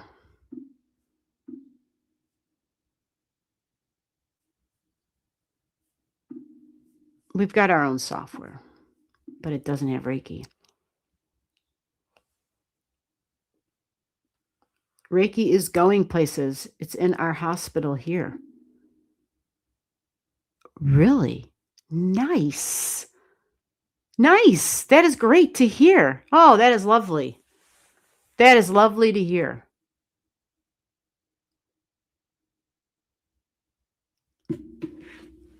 Oh, she said I sleep hard. Oh, good for you. Well, you're fortunate. Oh, there must be some other objects then.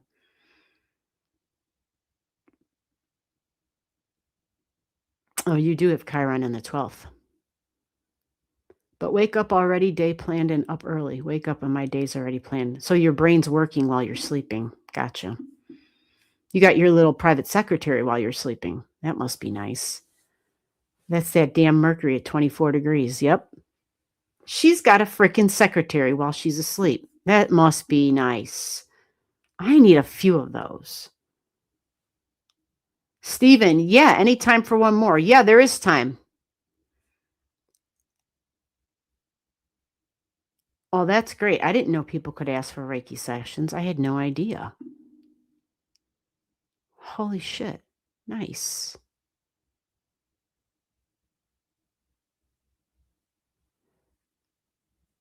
All right. So, Stephen, are you still here? Let me get you up on the screen then. I think I have Stephen's chart because I recognize that, right? You've been here before. What are we looking at, Stephen? Give me one word. What am I looking at? If you don't give me a word, then you're going to go with what jumps out.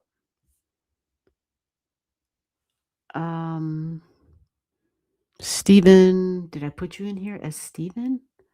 Oh, shit. Hey, Stephen, are you July 20th, 1999?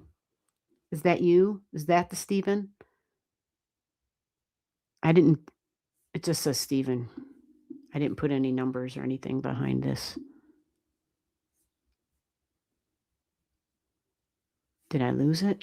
Let me see. You're welcome, Donna. Absolutely. Trying to see here. Stephen said, yeah, that's me. Okay, great. Thank God the phone works. Yeah. Just trying to get your chart up, but okay, let's go with that.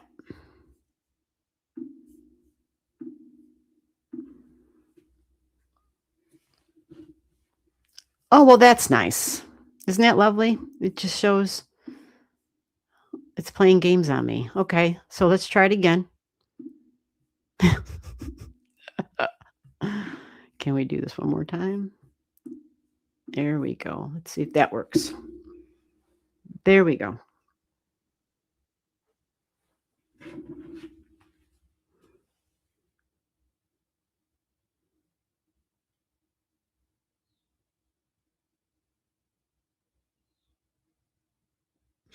Oh, Stephen, you know what? I'm sorry. Yeah, Victoria, I am so sorry. I started talking about Reiki. I'm so sorry. Victoria was next. I totally. All right, Stephen, hold on a second. I got to go do a Victoria. I am so sorry. You say I need my secretary. All right, so Stephen, you're right after Victoria. Victoria did give me her digits. I just started talking about Reiki.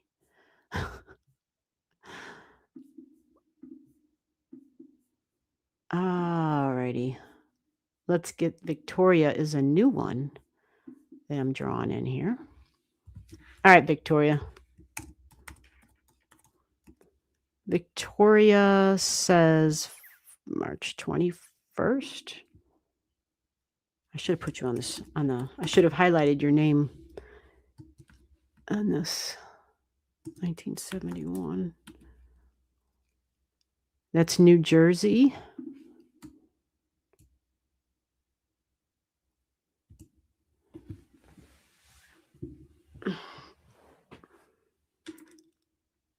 What's that time at 5:45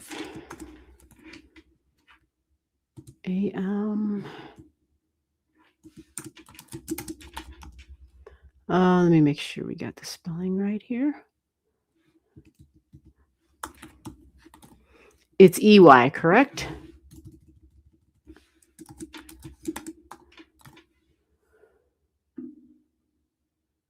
Okay, it's telling me I must have spelled it wrong. How do you spell New Jersey?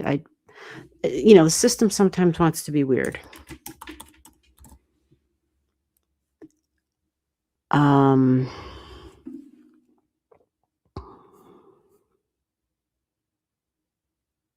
Do you have? Yeah, I know it's small. Do you have a location inside of New Jersey?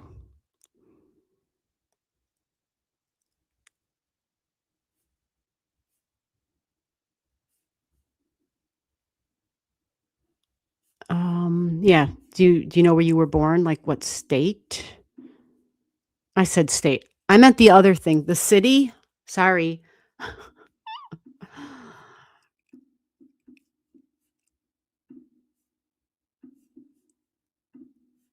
Okay, Victoria 545.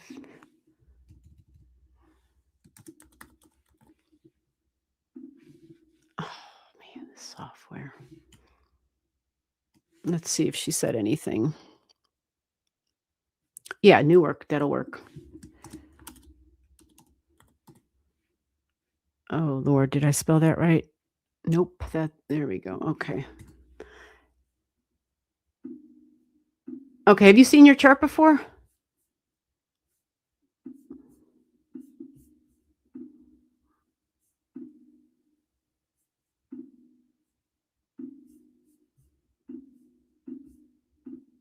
There we go.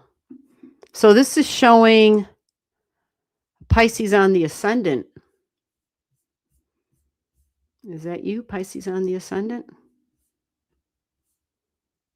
All right, let me put star first, Stephen, so I don't forget. I should have starred hers, but all right, this is showing Pisces on the ascendant, and your moon is a Capricorn moon, according to this chart.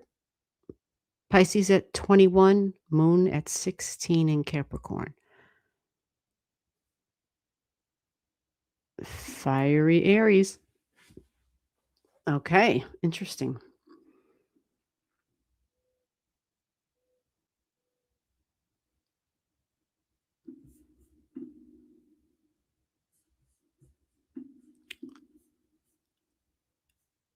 Newark, New Jersey. Yeah.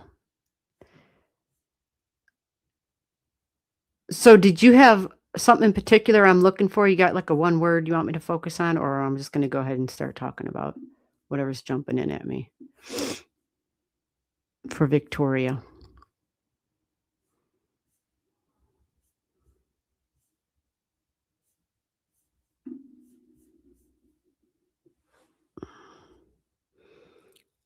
Samantha, what's up? I see you. Hello.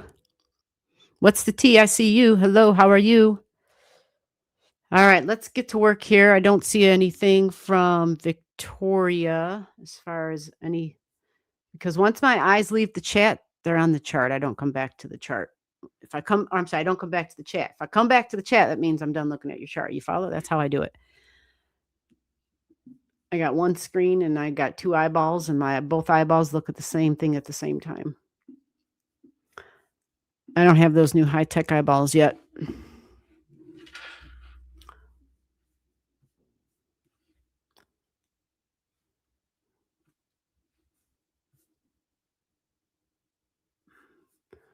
Oh, making a big change. Wondering if I'm moving and selling, getting rid of a business. That's a big deal, huh? Okay, so what are we going to have? Let me take a... Ooh. Holy shit, you have Gemini in the third house cusp line. So you don't know if this is your chart, though, or what? If you haven't ever seen your chart before, that's okay. You can say that. That would be a reasonable answer if you've never seen your chart before. Look at that, 23 degrees in Leo. Okay. So here's what's going to be happening. You have Uranus sitting at Gemini. You have a lot of stuff sitting here. And the third house cusp line is sales. Just saying. But you need contracts usually. You do have Uranus energy in the 7th house. You're going to have it in your 3rd. Interesting. Wow, you even have Venus up there in air, and Aquarius conjunct the North Node. A lot of air. So yeah, the sales and supporting something would be a thing here. So is this a partnership? Meaning, does it depend on somebody else as well? Agreeing and going forward with the sale? Is that the kind of a thing for you? You haven't seen your chart before. That's fine. Yeah. So if you haven't seen your chart before, what makes this difficult? Not that it's difficult to read, but it's the accuracy. We want to make sure this is your chart. And the only way to usually do that is for me to talk to you about what I see in your birth chart, which is basically just talking to you about you. And then you saying, oh, yeah, that sounds like me. Or you being like, oh, no, I don't think that's me. Then we know we got the wrong chart if the shit doesn't match. And this chart shows a person who would be very cautious with their money, but definitely always thinking about the long-term finances. Material financial security would be huge, and a hard worker and working towards those things. Desires, money, values. These people like nice things. It's very stabilizing energy. If this is your chart, you even have a strong creative signature here in your chart. Food can be a big thing as well because it's Taurus energy I'm staring at. And you even have Sirius in Taurus, and that's farming. Yeah. So you have Saturn trining the partnership energy, and then trining your 11th house, which talks about friends and group energy, social systems even, but my long-term commitments, what I'm building, what I'm working towards. Pretty serious energy. These people aren't going to play around when it comes to their money and their finances. This is when you would show your horns. If someone tried to mess with that, or cheating even, because Saturn's very serious and says we have to go by the book. So yeah, I see partnership energy pops up in a lot of ways here. So that was why I asked that question in the natal chart. So that could be through marriage, but it can also be professional. It can be both. Okay. Gotcha. All right. Okay. So you do need agreement. Okay. This is absolutely you then. Very good. Well, congratulations. Here's your birth chart. We can confirm it. I mean, it's just so obvious. Look at it, right? Yeah. You got just strong earthy energy, strong Taurus energy, but you got Pluto in the 7th house. So along with selling this business, is it to get away from the partner? I don't mean that in a mean way. Your Pluto in your 7th house says that if the partner can't grow with you, and growth requires change. So maybe it's not the only thing. Maybe it has to do with location. I don't know, right? But I'm staring at the Pluto that's jumping out, and Pluto requires change, and it should be deeply meaningful change. It can be intense change. You may even work with the public, actually. So whether, because your Pluto is a moon degree, women energy, strong women energy, or the public, or both. But new and different, other than deep, intense changes, new partnerships is always a thing for you because you have Uranus in your 7th house. Now, government energy and contracts can be a part of this. So with all that said, because I'm going down a astrology rabbit hole, there should be a better word for that. But the question was sales. Yes, the 3rd house cusp line is a big deal. Okay, that is the house of sales. So if the partnership is agreeing upon this, like if you get a good enough deal, you can probably swing it. I don't know how soon you're looking to do this, but the season of sales for you,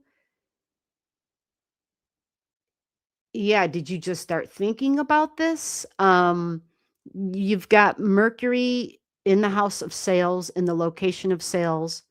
Mercury, maybe somebody made you an offer. You got Mercury on top of Juno. Maybe this is the partner you made a mention to, bringing that information up to them. You have a lot of really supportive energy here, though, because your Juno even has Mercury communicating with it all the time. Okay, this is coworker energy. Yeah, can be sibling. Wow, masculine energy possibly, but can also be female because you have that mixture there. But different, new, unconventional, something that can be creative even in partnerships. And you're definitely, yeah, Uranus is coming through your 3rd house, and that says we're doing something different, and it's sales. And now you do have the contract energy in your 12th, I'm sorry, at 12 degrees in Uranus. So here's the thing. Uranus does a retrograde starting at 5. You have an object there. Oh, you have part of fortune there. The ability to be in the right place at the right time. Interesting. Yeah, Uranus begins its retrograde there. So, you kind of are already in this because Mercury's touching in, but you will really be seriously, if you're not on the market, then you will seriously be talking about it by the end of the month. And are you considering there's going to be a retrograding Cancer energy. So maybe it has to do something with home and family. Property is part of this thing, but Mercury's going to do a retrograde there through your 4th house. So maybe, the beginning of June, you'll have the sun connecting strongly with Uranus energy. So right at the end of May, going into June,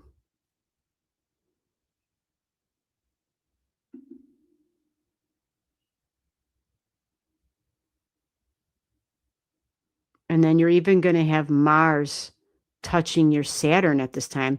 You know what? You have one of those freaking charts where when shit's going to happen, it's like the shit just aligns and it happens. It's I don't want to say you don't have control because we have free will, right?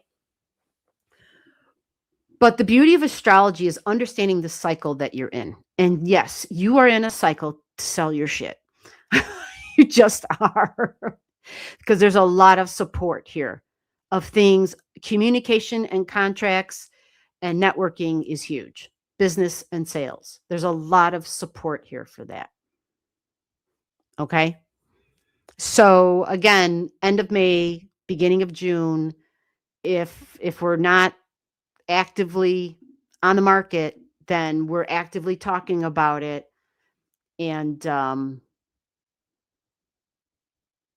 usually Gemini energy is okay. We're booking, we're on with a realtor, and I don't even know how all that works nowadays anyway, but I think there's still such a thing as realtors and getting our shit on the market.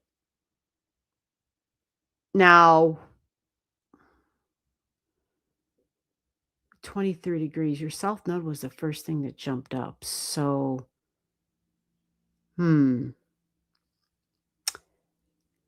yeah. I don't know what kind of details you got to go through with the partnership and all of that.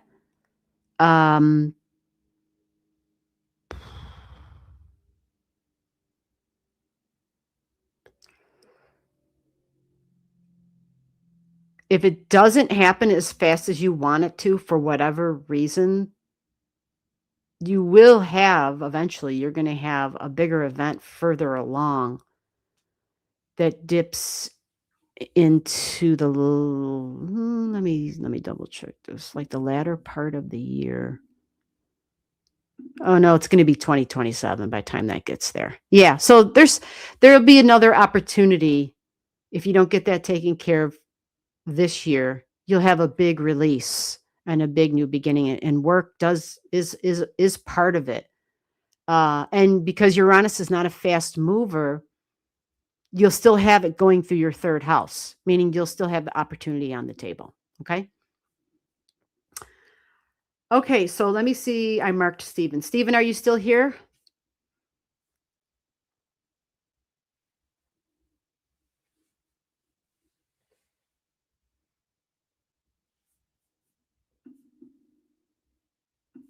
Is Stephen here? Hello, Stephen, are you still here?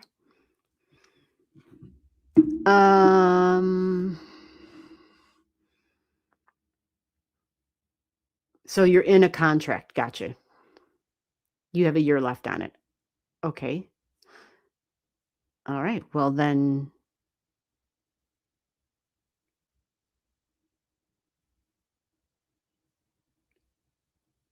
Okay. Stephen's still here. All right. Well, then I think I kind of covered all of it. Okay. So let's go. It's Stephen. What are we looking at? Since I know I have you here, what am I looking at in your chart?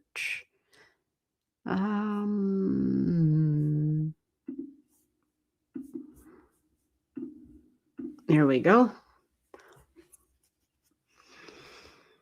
Oh, did it get on the screen? Not yet, but here it is now. All right, Stephen. Okay, well, Victoria, I hope that helps. Again, I'm here. Surprise lives at least once a week, usually on Tuesdays, sometimes some other days like today, every other Saturday on the channel. And then we also have private lives, which are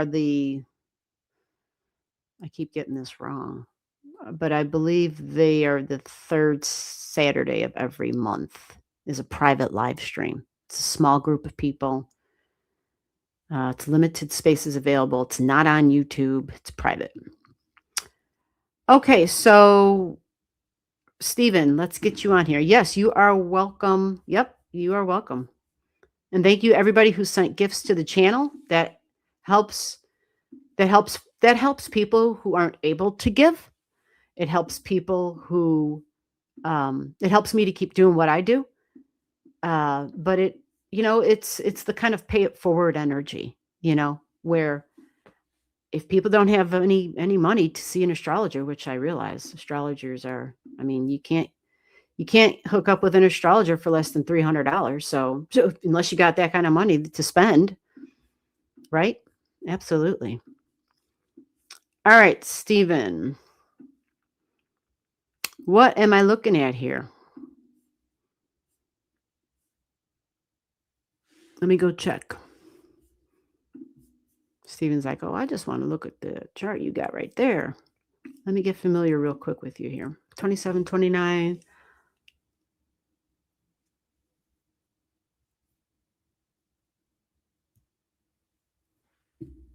Okay. Oh, wow. Interesting. You have Aquarius, Uranus in Aquarius, and you have it in your 5th house. So do you think astrology is fun? But you have the South Node right next to it. Superpower energy, which is, yeah, that North Node, that Leo energy, wanting to be creative and to stand out from our creativity even, but having to go solo possibly, and having almost even possibly a solo type of path. Because even if I get creative, does that mean my creativity is, But yeah, you got that strong tech energy in your chart. I remember this chart. That super psychic 0 degrees Scorpio moon. So Stephen's like, yeah, I'm here, but I'm not telling you what to focus on. Okay, that's okay. I can do that. I don't think we've talked about the big ass kite in your chart, have we, Stephen? Just saying. So you have this big kite, and it has to do. This can be pets, by the way. Virgo energy at 26 degrees. That does talk about making money energy. It's in the 12th house. It can be creative. You know what I think about when I see Virgo at 26 in the 12th house? Well, I don't really think about it. It just flashed in my head. I was shown who are those people that have those dogs, I guess. I don't know if I've ever seen cats do it. And they put them in a show and shit, right? Like, when is it? Every Thanksgiving, the big whatever show is on or whatever, and they win these awards, and the dogs are just freaking stunning, and they're amazing. They're amazing, right? You see how people walk their dogs down the street, right? But then you see these dogs and their owners, and it's like, how the hell do they do? It's not even a trick. It's just them walking or jogging with their owner, but not dragging them, right? It's like they're amazing, but they're like best class, best in show, or however that shit is, because it's a show. Pisces 12th house, and it's Virgo energy, and you have Venus even there. Ooh, wow, interesting. That's kind of a fascinating combination. Let me see. Where's your Mercury though? Oh, creative Mercury in Leo. Okay, so 12th house can be healing, and it can be substances and medicines and stuff like that. But yeah, Virgo energy. So this is at the top of that kite for you. I would imagine if you love astrology, which I cannot imagine that you don't think it's fun with all that freaking Uranus energy in your 5th house. So fun. Yeah. And then Leo in the 11th, right? So it's fun. But I'm curious, what you make of your kite. 26 degrees, and it's your anti-vertex. So this is an interesting thing here, because a kite energy shows us how all the other players in the kite, your vertex in Pisces at 26, your Chiron at 27 in Scorpio, a wound from the past, traumatic wound from the past, maybe words, news, information. These are vulnerabilities, but there's usually a deep trauma connected with mind energy and speaking even. Sometimes these people might stutter, actually. That might be a thing. But it's a beautiful trine to your sun. This can have to do with learning and reading and writing, of course, too. But it's a beautiful trine to your sun. So these things are all part of this powerful kite that's made up of a grand creative water trine. But the top of the kite is where all of the grand water trine energy pours out of. So it gives it a focal point. So it's in the 12th house of creativity and connecting to the divine, connecting to God-like or God energy, connecting to creator, whatever you call that energy that you know is more than yourself. So whether you have faith or not, if you believe in something more powerful than self, that's 12th house. It's also karma. It's also past life energy. But when these folks go to sleep, sometimes their minds don't shut off because it's Mercury energy. And your Mercury's in Leo, so you probably get some really great ideas, really great creative ideas, visual energy, maybe even sound, actually. So the anti-vertex is supposedly your secondary descendant. Some call it a super descendant, a descendant meaning like partnership energy. I find that fascinating. It's at 26 degrees. So this can be overseas. Somebody who's a foreigner because it's in the 12th house. Somebody who's far away because it's in the 12th house. And that would be another way to utilize that kite, that watery creative energy. Now, I mention this because your goal is to kind of get away from the South Node technology, astrology. Like you've already done this in other timelines, or however you look at it, other lifetimes. You've already done the astrology thing. Yeah, you're an old pro at it. It's just there in the chart, right? So, this can also mean if you have children or anybody that's childlike or that you care for that's around you, that's children, people you teach, possibly even if you're a teacher. Yeah, there's like some history there with them too, or even unique art, right? Very unique, very creative. But the goal is to go forward with the uniqueness and the creativity, which steps kind of away from the technology. Not that we're throwing it out.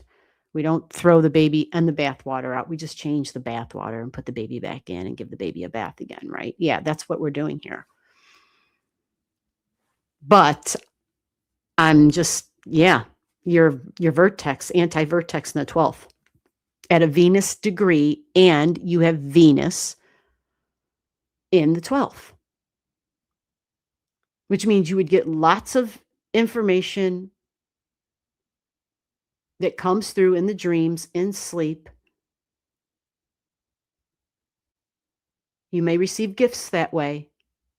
So those ideas, those downloads, whatever, but also in partnerships. And Virgo is also domestic energy. It's not just about pets, It's domestic energy. It is work. It is the job. It's my day-to-day routines, and it is my health. And these are healthcare, domestic workers in the home. This is also nurses, nursing, people who take care of the details, cleaning, organizing. Virgo steps in and says, first of all, it's the great analyzer, the great mind, right? It sees all the details. And it right away says, I can make this shit better. It's the fixer. It's the practical, logical fixer. It steps in and it says, I can make it better. It can be a perfectionist, and that would be difficult in your chart because you do have, you're going to have a strong inclination towards perfection because you have Venus in the sign of perfection. Virgo strives for perfection. And Venus, if she's not aware of herself, she can be striving for perfection as well. Plus, this is also Venus at the 26. And it's in the house of high ideals of perfect. This is the exact placement when we have Virgo in the 12th of cleanliness is next to godliness, right? Yeah. So don't know what your other job wants to be. But if you're not using that big kite where you have support from the universe to use that, and if it makes you a little bit uncomfortable, that's okay because you're supposed to be doing something that's a little bit uncomfortable. But joy and playfulness, allowing yourself some happiness to radiate warmth and vitality. So the life becomes less about hiding in the background and more about celebrating who you are. So if you already know who you are, that's the thing. At 13 degrees, it says, but I first have to learn who I am.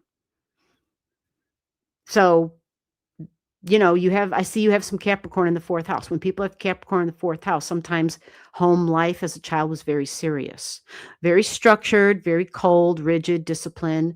Mom was dad, dad was mom, right?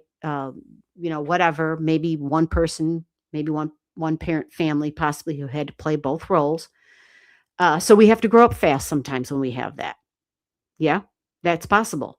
And so maybe connecting with the inner child is definitely, something that you need to connect with and do. And if you can do it professionally and weave it into something professional, then good for you.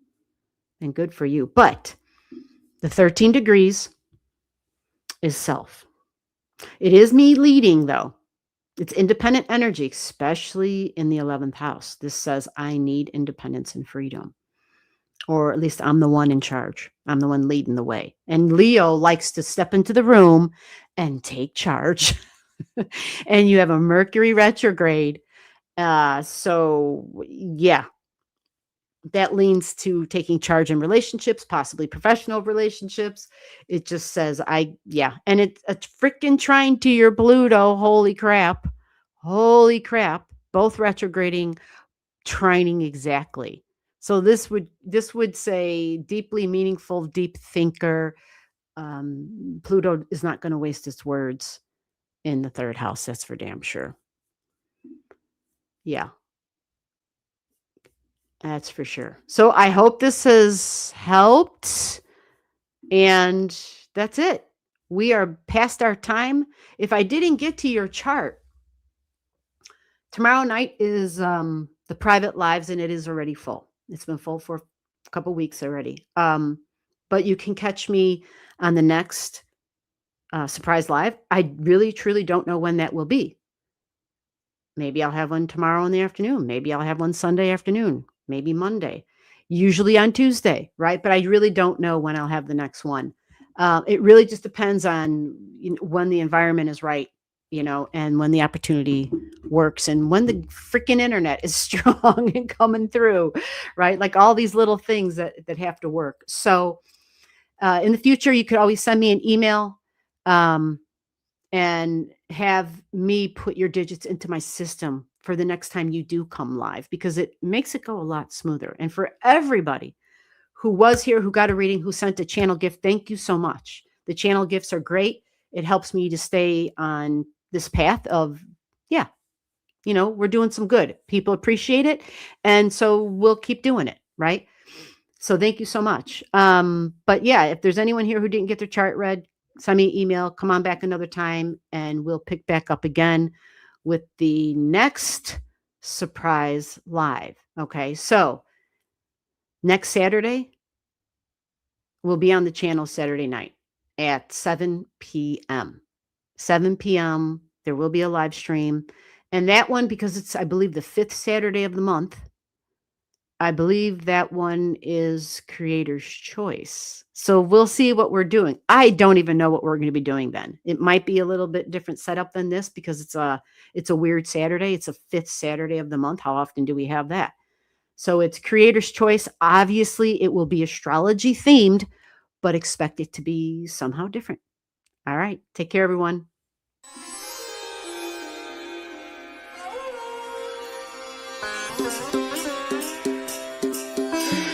छाया आसमां देखो झूमता गगन हे छाया